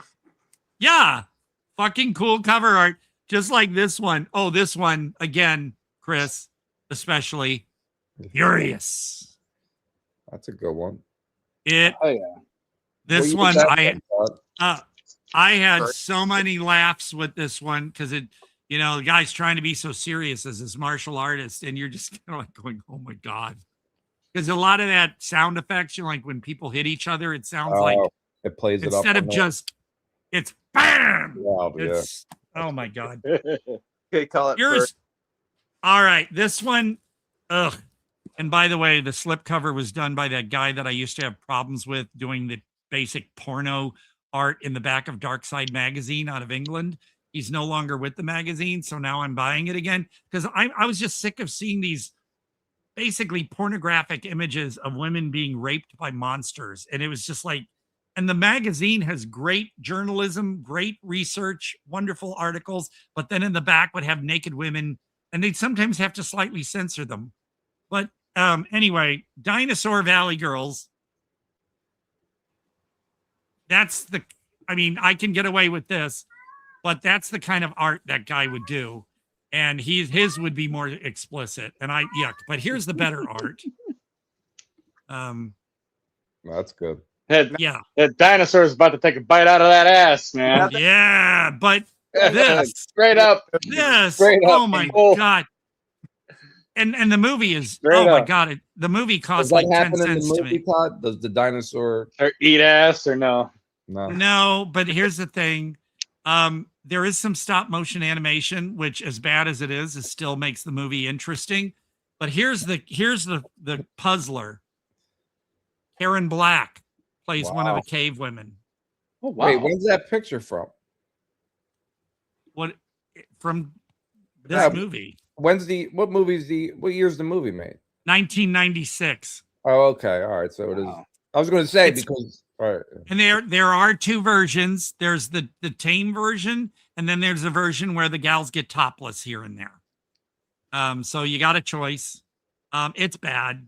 It's really bad. I mean, I love Karen Black, but oh my god, she was slumming it in this one. And the next one, this is the one where they actually, you know, that artist who's in what, Guyana or something, that designs these ultra violent poster art for even like John Hughes movies and stuff. They're always bloody. Violent New Breed. This is the one with Rudy Ray Moore in it. That's from that. What is he? A Guianan artist or something? But there's the artwork. Yeah, something that Visual Vengeance has. This one is dumb, but yes, a lot of fun. And there's two more. This one, well, this one I can't. What was that movie? Oh, there it is. I almost tore the slip cover. Where they own a video store. And they made their own movies, and they made the covers on the boxes. Did you see that? Yeah, they always make them like 10 times, 100 times more exciting than the movie is itself. No, but you know what I'm talking about? It was out. Yeah. The movie with Jack Black. Oh yeah. Yeah. Well, they worked in a video store and they had to make their own. Not Be Kind Rewind. No, that's what I thought too. Yeah. No, I know which one you're talking about. But this one is Highway to Hell, and the slip art's fun. But here is the Visual Vengeance, making it look like $1 million. That's great. Yeah, and trust me, you don't see big cityscapes, and there is a helicopter in the movie, but nothing the grand scale of it. I can't.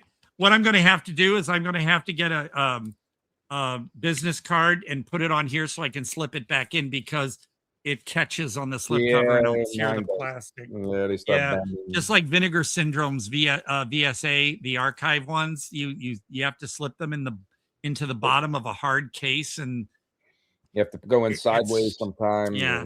Now the last one that I have two more on order, and I haven't pre-ordered the rest yet. But the two on order should have arrived now, but I haven't even gotten an email from Diabolic DVD. Hey, Jesse at Diabolic, where's my order? Hey, where's my movie? Actually, two orders. Ozone. And this is from the director of The Abomination. So nice. Ozone. And Todd, do you have every Diabolic what's it called? Well, I have every Visual Vengeance. Visual Vengeance. That's what I meant. You have everyone? Okay. Yeah, so far. The other two, one was available March 10th and the other was available March 24th. So I'm assuming they were waiting to put the two together, even though I paid for separate shipping. I guess he's just going to put them together and ship them off. It's only today is the 29th. I should have gotten an email saying that they're on their way. Yep, yeah. I'm going to wait a couple more weeks. And if not, I'm going to write to Jesse and say, hey, where is it? No, he's a cool guy. I just sometimes have to, I pester him and I feel bad, but it's like, hey, I ordered this. Because one of the, by the way, the Dinosaur Valley Girls squeezy toy, when I ordered that promotion, the toy and the Blu-ray, the squeezy toy did not arrive. It was just the Blu-ray. So I had to write and say, hey, I didn't get my dinosaur. And he said, oh, when you place your next order, I'll put it in with that. So when I ordered another movie, he put that in the box with that's it. good that they did. He's it's hard to get in touch with people who actually do it. Well, Diabolic DVD, I'm so grateful they exist because they are like an Amazon of mostly, horror and sci-fi and stuff. They carry other things, but they carry stuff from around the world. So you can get different region discs and collectible ones that were otherwise hard to get. Although with Celluloid Dreams, I'm a little disappointed because Black Belly of the Tarantula, to get the 4K thing with the blobby cards and stuff, it says international orders only, meaning if you're in the United States, you can't order that. Is that why you had a problem with it? Or no? I went to Visual Vengeance website and it just wouldn't take my PayPal card. And as I mentioned last week, PayPal, if you have a PayPal prepaid MasterCard, that is no longer valid at the by the end of April 30th, no more. So PayPal will still exist, but what they want you to do is if you have a PayPal prepaid card like I did, they want you to switch to a NetSpend card, which they will send you.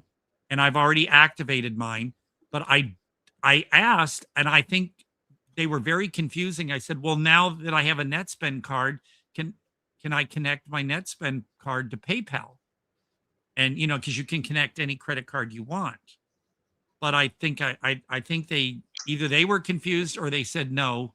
And I'm going to have to, every time I place an order now, instead of clicking on PayPal, I'm going to have to add in the number for the NetSpend card. You're making life hard for you, Todd. Yeah, well, no, because like say if you're on Vinegar Syndrome and they only had like 10 copies left or something, and you're trying to order it real quick before it disappears, you used to be able to just click on PayPal and boom, the order's taken. But now I'm going to have the card number in every time I place an order, so it's going to take it longer. But, as long as it works, I will live. So, otherwise, I wanted to recommend to folks. I think you can find these on Discogs. Back in St. Louis, long before the commercial release of rock bands doing these songs, a guy put out St. Louis Schoolhouse. It's all St. Louis bands doing schoolhouse rock songs. And, groups like the Lettuce Heads, Enormous Richard. I love the name of that band. Get it? Okay. So you do. Yeah, they do all the schoolhouse rock tunes, and it was only released on cassette.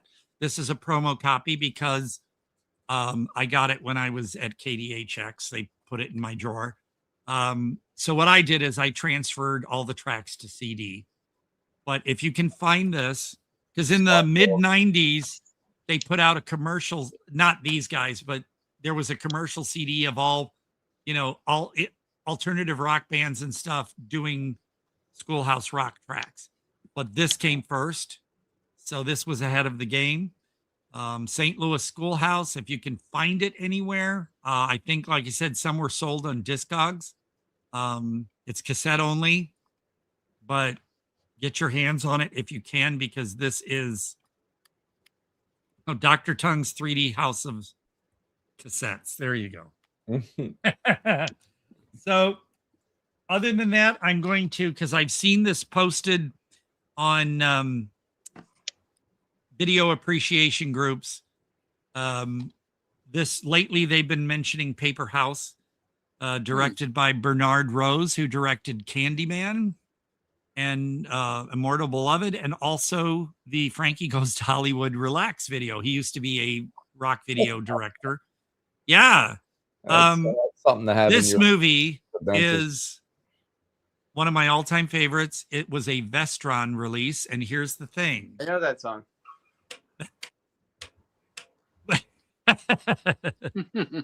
More, Like reason. When you go to it, relax. Go to Don't it. do it. When you want to come. And I can't believe that was a big radio hit because I can't either. it was obvious what they were singing about. And also when they say something, I've seen the lyrics listed as when you want to suck it, do it, or when you want to suck it, chew it. But it's not when you want to sock it to it. It's when you want to suck it. It's the lyrics that matter. Cruising. But the song is about climaxing, and yet people, it's like back in the 70s, one of my favorite disco songs. Frankie Saver. Relax. Yeah, but Frankie as a collective, A lot as a easier group, said than done. it should be Frankie Says Relax, but Right. for But some reason they Frankie- say Frankie Say Relax, which is Goes to Hollywood as a collective. yeah. But one of my favorite disco songs. Yes, the title is called In the Bush.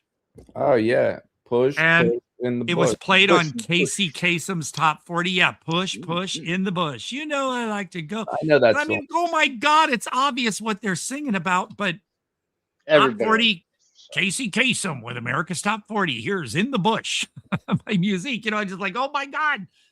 I consider yeah. that a good time. So It's a great disco song, and God, they were so filthy back What about- then. What about Disco Lady? Oh, listen, I've got all the 12-inch singles, man.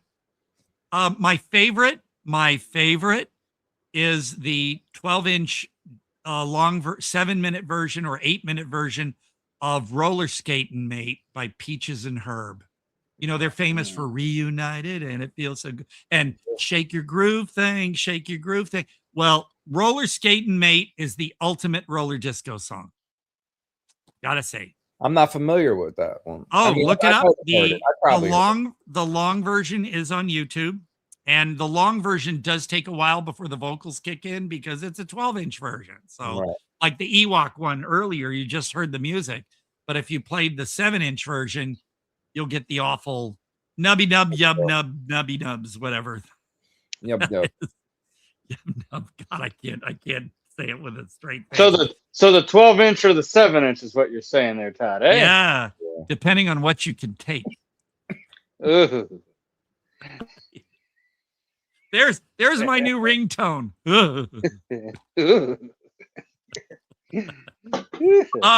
We have good times, don't we? Oh yes. But, Always. so Paper House is a Vestron, and here's what pisses me off. The Vestron Collector Series through Lionsgate, a series of Blu-ray discs, started off with Vestron titles from the 80s. Lair of the White Worm, Gothic, other, they were Vestron films. However, they veered off and started digging up just basic Lionsgate titles. Recent ones, like May was one of them, the Lucky McKee, not Lucky McKee, was it Lucky McKee? What's his name? Yeah, not Scooter McRae, Lucky McKee. May was in the Vestron series. May was a Lionsgate release, and it wasn't in Vestron from the 80s. So Lionsgate is pimping out the Vestron label to put Lionsgate titles out there and get collectors to buy them because it says Vestron. Paper House has only been released on DVD. This is a Region B disc from the UK. The Vestron Collector Series has never included Paper House. Now, they included Parents, which was kind of obscure, but Paper House deserves a Blu-ray release at least through the Vestron Collector Series, and they're not doing it. I wrote to Vestron through Facebook because there's a Vestron page. There's a Vestron Appreciation Society page. I have written to everybody, and I said, why is Paper House not released? It's a Vestron. why are they giving us just basic Lionsgate titles instead? Of course, they won't answer. So Lionsgate. You can't win them all, Todd. No, I have it, and actually, Paper House was released widescreen on a bootleg in the United States, paired up with a Robbie Benson TV movie. I don't know why those two. I have the bootleg, but as officially, no Region 1, Region 2, release at all of Paper House. It's a crime. Somebody do something. God damn it. But listen, there was a Robbie Benson movie they used to play on HBO all the time. Ode to Billy Joe. No. No? It was a basketball one. Oh, yeah, okay. You know, he also directed a movie called Modern Love with his wife, singer Carla DeVito, who is seen in the Meatloaf music video of Paradise by the Dashboard Light. That was Carla DeVito. She's married to Robbie Benson, and they starred together with Rue McClanahan and Burt Reynolds in a little romance comedy called Modern Love. So there you go, trivia. But no, Robbie Benson's cool. But Yeah, why it was a basketball. I think it was called 1-on-1 or something like that. Well, he was also in a PG rated, but whoa, there was some nudity called Jeremy. Fun City Editions released it through Vinegar Syndrome at the time. But no, it's so weird how Paper House, which is beloved by many people, Lionsgate is just not giving it a release, but they're, just digging up titles out of the Lionsgate vault and just slapping the Vestron name on it. And I'm angry about that. So I collected the Vestron series up until about number 30. And then I just kind of gave up because they released one Vestron title, I think 2 movies ago. But other than that, it's all been basic Lionsgate. So, fuck that. Which case, Lionsgate's also MGM, and MGM is also AMC, and AMC is also Amazon Prime. So. Yeah. But the funny thing, too, is I think it's for streaming, but that movie that everybody's begging for on disc, Meet the Applegates, the one about the cockroach family with Ed Begley Jr. and Stockard Channing, I have that on a beautiful anamorphic widescreen bootleg. It looks beautiful. And now when it came out on VHS in the 80s, Meet the Applegates was a New World Pictures release. On this bootleg DVD I have, it has the Lionsgate opening with all the gears. So I think someone said what's possible, Lionsgate owns it now for like streaming and stuff. But but it pisses me off because a lot of people I've been seeing lots of posts like in Vinegar Syndrome and the fan group and stuff. Hey, someone needs to release Meet the Applegates. I even have the soundtrack CD. And the funny thing about that is the company that released the soundtrack CD said they got the music, the master tapes from the vaults of 20th Century Fox. Why would 20th Century Fox have the masters for the soundtrack, the score, when it was a New World Picture and now Lionsgate has it out? That's crazy. That's weird. You never know. It does not make any sense. No wonder there are some movies. Well, I mean, like who actually owns Touchstone Pictures anymore? Because you never see that logo. Disney did. Right. So they own it, but they're never putting any Touchstone Pictures out. They're just own it. No, I think they kind of gave up on Touchstone. But yeah, because now Disney Plus, it has Hulu. And with Hulu, you can get lots of nudity and cussing and everything. And it's like Disney knows where the money is, so it's like always Touchstone was brought about so that they could put out R-rated Disney movies like Down and Out in Beverly Hills. And I think another Touchstone movie was LA. My Science Project. That was a Touchstone, I think. So yeah, they wanted to pull in more money and have R-rated movies. So they just put out a label Touchstone, but it's actually, Buena Vista Distribution, which was Disney. So You know, anymore, I think Disney doesn't care because they put out the Fright Night remake with Colin Farrell. Yeah. And at the end of the credits, it said Walt Disney release or something. Yeah. Yeah. So they don't care anymore because Disney's established. Disney owns ABC. Well, also what they said was the 3 highest grossing movies of last year were all remakes. So why wouldn't they keep doing remakes? Well, they got the live action Moana coming out. And if you notice, for the past 4 years, Disney has not won Best Animated Feature. So I don't know. I just think, you know, Disney, the fact that they own 20th Century Fox, they own ABC, they own all these things now. And it kind of upsets me when one company basically owns everything, because then, you know. Yeah, then you get fuckery. It's not good. But well, that's why, like, for instance, I desperately want my company. I own your company. I think it was Touchstone. I'm not sure, but Monkey Bone, Henry Selick's film with Brendan Fraser. That one, I think, was a Touchstone. So it's owned by Disney. So they won't release it again. There's a director's cut. Oh God, him. I almost remembered that actress's name. Elizabeth Hurley.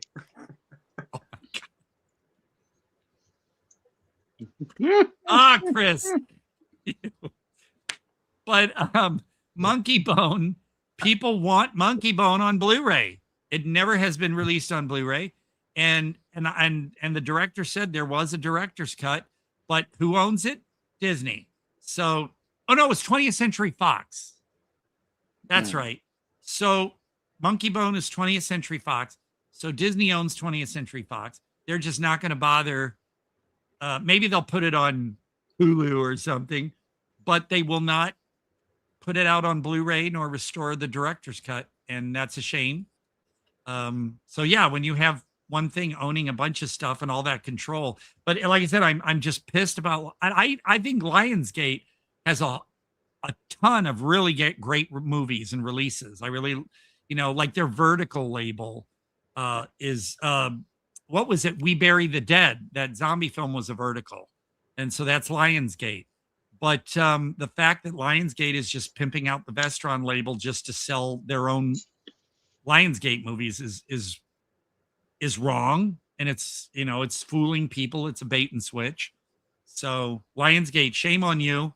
And if anyone from Lionsgate ever sees this, yell at me. I don't care, but you're screwing people over. As collectors, better watch it on in person, Todd. Well, get them on the show.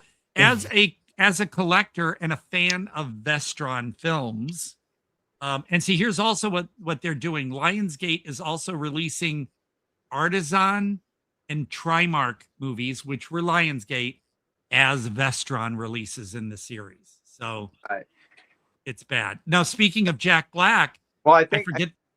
They also like bought all the Miramax shit too. Yeah, and Jack Black, I forget the name of the movie. Damn it, I'll have to. But Jack Black was in a science fiction low budget movie that was really cool. That was a Trimark, and you know, you'd think that because of Jack Black, Lionsgate would have then taken that title and slapped Vestron on it because it's a Jack Black. People will buy it. But yeah, they haven't. That either way, Lionsgate, I'm mad at you, and that's how it goes. I'm mad. So a little more fun here. By the way, was there anything else? Was there any other movies that you guys? Like Good Boy was the only new thing I really got in the past week. Is there anything you guys saw that you want to talking about? The ghost dog movie, the dog movie where you see spoiler alert to everyone out there, mute it until I wave my finger. Even though everyone says it's a ghost movie and all of that, in actuality, it was the dog sensed things, but it was all the guy. It was his, because he was mentally Yeah. Okay, waving my finger, people can come back and turn their volume back on. I just got a message, and let's see if that's... No, you're right. That's exactly what I thought about. Jack says, my bad, it's a hot day on this end. That's why his phone went out. Oh. Actually, but no, my aunt's like pounding on the ground, so I'm gonna have to get going. She Oh, probably okay. needs my help cooking dinner. So All right. I'm gonna head Well, out. Jason, thank you so much. It's always Hey fun man, to- I love dropping in. I love dropping. Always a No, pleasure. it's like I said, we're a bunch of friends hanging out at Denny's and just jawing. I think it's amazing. Rep Burger. Denny's on 8 Mile. That's it. Be the name of the show. Take it easy, guys. All right, Thank Jay. you. Thank you. And I'll try to be on next week, the week after, for sure. Hey, we'll be here. definitely. All right. I'm glad you got to see Naomi. That was exciting. That was really cool. I'm going to be talking about that tomorrow for sure at work. She's a cutie. She's a Oh, cutie. yeah. I'll say it, man. She's my kind of gal, is what I would say. Yeah, she's had a really cool vibe. Really some- cool vibe. That's what I mean. Her vibe, her personality. And I mean, I'm a bit lively, I admit, but the energy and everything is just infectious. Mhm. I'm so happy to talk with people like her because she's passionate and lively. So yeah. All right, you guys, you take it easy. You have a great Sunday night. You too, Take Jay. care. All right. Thanks. What can I say? Today was a Found the blast. 3. Yeah. They're down. Now we're down to 3. See who wins the prize. But I know I showed this last week, but I am Win, Evan. proud of this. I forget what's the record label here. Oh, this is from Terror Vision. That's what's so interesting. I'm still a little upset with Terror Vision. They now have a thing on their website that will update you on releases. Like I pre-ordered the bundle for Student Bodies last September. Oh, you still didn't get that? Wow. It was supposed to be released in December. Then they said the website said January. But then I on Terror Vision's Facebook thing, I said, "Hey, when are we getting Student Bodies?" And he goes, "Check the website, under the banner such and such. There's updates." And sure enough, apparently they've not, besides that they switched companies to manufacture the discs or something. There's something else. So there's no set date yet for Student Bodies. I mean, because the thing is, when you pre-order something like that, the only site that doesn't make you pay up front would be Celluloid Dreams. They'll let you know when it's about to be shipped, so then you pay. But sites like Diabolic and Vinegar Syndrome and Terror Vision, if you pre-order something, you're charged immediately. So it's just that I've been looking forward to getting this. I'm pissed off that the reviewer that goes by the name Pizzoel, I don't know how to pronounce it. He got his bloody horsehead bookends. I missed out on that bundle. I have everything except the bloody bookends, the horsehead bookends. But I will be getting the T-shirt and the bumper sticker and everything else. But it's just there's no date yet. I'm kind of sad because I was bookends. The horsehead bookends. Have you seen Student Bodies? Do the end of that. Oh yeah. Evan, have you seen Student Bodies? Because I know Student Bodies. Oh, okay. Because horsehead bookends are a thing, and I really wanted them. You had a choice between regular horsehead bookends or bloody horsehead bookends, and I definitely wanted. Well, you are older than I am, and you've seen it. You know, you were older when you first watched that movie, but At I think the theater. I was a kid when I saw it, so I saw it like most movies on HBO or whatever. But I never thought back then, like who would have thought back then that we'd still be talking about horsehead bookends? It's a thing. It's like, for instance, that, and I saw this in the theater at the same theater I saw Student Bodies, the Saturday the 14th, which was a very tame PG. Although Student Bodies was rated R only because they said the word fuck once and they did it as a joke. There's horsehead bookends. Yeah, bloody ones. You had that choice. And I'm so pissed I didn't get them. But Saturday the 14th. Saturday the 14th is known for the phrase "it's a fixer-upper." So student bodies, horsehead bookends was such a random thing, and you just, because it was brought up in the movie like numerous times, and the shop teacher, horsehead bookends, it became a staple, an icon. So yeah, funny movie. Let's see here, was it 1980 or 81 for student bodies? So we're talking a good 45 years at least. And we're still talking about horsehead bookends. Well, I mean, we're covering student bodies now, so we can just and eat 3 movies. Well, so please, TerrorVision, get cracking. I want my I want my movie. We gotta watch TerrorVision again. Well, the movie TerrorVision, yes, definitely, that's a good one. Yeah. I love that. Todd, we started watching in the Discord. I told you we were going to start watching the movies that we. Yeah, and it'd be we watched the birthday on Saturday. Yeah, because there's like when we're in the Discord, for some reason the movies will play, it'll stream, but there's no audio. Now there was audio for the birthday, right? Yeah, you were able to do it.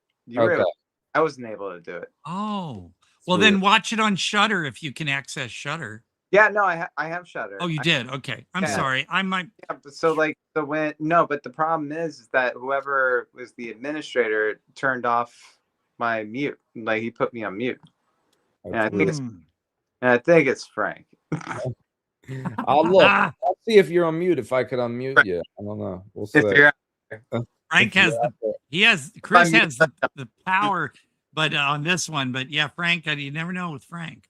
I'm playing a lot of fucking like weird ass commercials from the 80s and shit. Yeah. Oh, listen, I have numerous DVD compilations of like commercials from the 60s and 70s and stuff, and oh man, takes me back. They're just and some of them you just can't believe. Well, like imagine what it's like for like the kids these days now who are like, they're just watching the commercials now, and it's like, yeah, but who the fuck cares about commercials and all that shit? It's like, no. It's well, I mean, what was great back then is we had commercials for cigarettes all the time. You can take Salem out of the country, but you can't take the cigarettes. Used to tell us that we could smoke cigarettes. Yeah. Well, like I said, lots of cigarette commercials, a lot of them. And I mean, I don't smoke, but it just to think that back then we didn't think anything of it, that these ads were on. Although I never thought I'd see the day where they'd actually have ED medication commercials when they're using the word hard. Get harder. Da da da. I'm like, what? Yeah. I never expected that. And then also while you're watching the Flintstones. And how much more graphic the tampon commercials and stuff are. I'm not saying it's a bad thing. I'm just saying I never imagined as a kid that all these years later, you would get these commercials that are just right out in the open. Get harder, faster. Like, holy shit. That's anyway. But no, yeah, I love the old commercials. I mean, some of the commercials these days are okay, but they're trying too hard to think you're gonna laugh, and you're not. Here's my biggest beef right now. Every fucking commercial break, it's for the USPS, and you hear "Pump Up the Volume." Now the song "Pump Up the Volume" said it every so often, but in this commercial, it's like every fucking 3 seconds. Pump up the volume, pump up the volume, and I'm just like, so I gotta like hit mute or something. But stop that commercial! God damn it, stop that commercial! Like I'm so tired. I have a ton of gripes when it comes to trailers, all that shit. Ton of gripes. Well, trailers just give away too much, and a lot of trailers actually. Well, I've seen the very last scene included in a trailer, and I'm like, the worst one. And I to this day have not seen the film Abigail, and I won't, because the trailer basically gave you the whole fucking movie. Actually, Well, the movie, from everyone I know who saw it, said the movie plays like you're not supposed to know she's a vampire until a certain point. Well, but the trailer says vampire right off the bat and shows her bloody mouth, and I'm just like, okay, well, there goes that surprise. Well, I mean, that's in the first act. Yeah, but up to a certain point, you're not supposed to know. So I like the element of surprise. What I also like about that one, and this is a problem I think with a lot of trailers too, is where it's not even about like giving it away. It's more like, oh, just like de-evolving someone else's song, where it's like, I'll just wait for you. It's like, what is that? Fucking ABBA? But I mean, come on, look at the trailer for the birthday.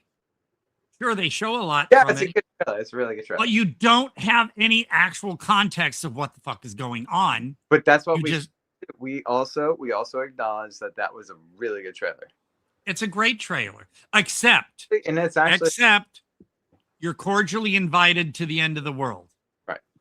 Because that, some could say, well, that could be a metaphor. That could be this or that. And that's true. Hi, I can't remember Abigail. Is that Michelle? Well, if you saw it, then maybe, yeah, Michelle Aware. Yeah, either the movie was and you forgot about it, or it's just like, see, I haven't even seen it. Suspension of disbelief has gotten so basic in 2026. Thank you. Wow. And thank you for sticking around, mistress. Thank you. Because I know we're 3.5 hours in, so I didn't know if some people are still, alive, or if the world is still out there. But the whole thing I was bringing up to was this from TerraVision is one of my prize. Sure. Yeah, there you go. Look at that. That's damn cool. My basket case brain damage combo soundtrack CD. I'm really happy I have that. I should have worn my basket case t-shirt today. That's what I should have worn. But you folks get The Town That Dreaded Sundown instead. Also, I had this originally on CD, but they re-released it, and I think it has more tracks. This one was from Waxwork, was Killer Clowns from Outer Space. And I know Bear McCreary did his own recreation of the soundtrack with an orchestra, and I haven't heard that. But this would be the original Killer Clowns. And I know last night I showed Chud from, that was also a Waxwork one. Now, do a review of Chud. I love Chud, and it was just so much fun. I did a podcast on Chud too, but the Chud. Oh, that one wasn't that one of the Vestron releases? Hold on, I think it was one of the Vestron releases. Yeah, I don't even know if that was a Vestron film, but I think they chucked that one out in the Vestron Blu-ray series. And as you all know, I'm not huge on the opening of Carrie. The film itself is great, but I'm a Pino Donaggio guy, and I have the original United Artists LP of Carrie, and then I had the MGM CD that was expanded. But then here is the Waxwork CD of Carrie, and that one everyone must have. And I'm gonna do this real quick, Christopher. Yes, because we were about to wrap it up anyway. So we are going to, let me click on a couple things here. But those are some of the CDs you need to look out for. And well, we got another message, and oh boy. Well, apparently there's other glitches going on too. But hold on. We were coming to a close. No, this is my VHS of Chud. Oh, good. Okay, that's when you can watch it pan and scan. It's okay. Wow. Oh my God, is that the SLP mode? Yeah. One of those video treasures. And Chud. The Chud. which I think Also, that was a Vestron, as far as the Blu-ray. Wow, No, that's this the is normal SP. Yes, yeah. Well, I we got do have some. I have both chuds. He's got the chud. Mistress loved your shirt, by the way. So, but yeah, so we're gonna wrap it up. And thank you, Mistress, and those who stuck around. And thank you to Naomi Grossman. We will have her on again soon after her Palm Springs show. Thanks, Jaybird, for joining in. Thanks to Bill Whedon. There's Evan. There's Chris. I'm Todd Jaeger. And with my Cheesecake Man cheesecake. And so join us next week. We will come up with something to review midweek, I'm sure, at least. So we'll make a choice. So before we sign off, I also want to let you guys know that the movie that we were talking about was The Birthday, and I do have a follow-up review to go along with this. And where will we find that? It'll be at villainouscinema.com or villainouscinema.com. Okay. I'll have it in the description. Or like Villainous Cinema on Facebook or Villainous Cinema on Instagram, or just at Evan Landon on Twitter. Okay. Because I do wanna see that. I love reading all kinds of different views and reviews on The Birthday. I just think it can be a polarizing film, but I think it's brilliant. And I'm happy we got to talk about it. And yeah, so everybody, I guess same time next week. And I don't know what will happen next week yet. We'll figure it out. It's always going to be epic. So everybody, take care. Thank you so much for joining in. I always have such a blast.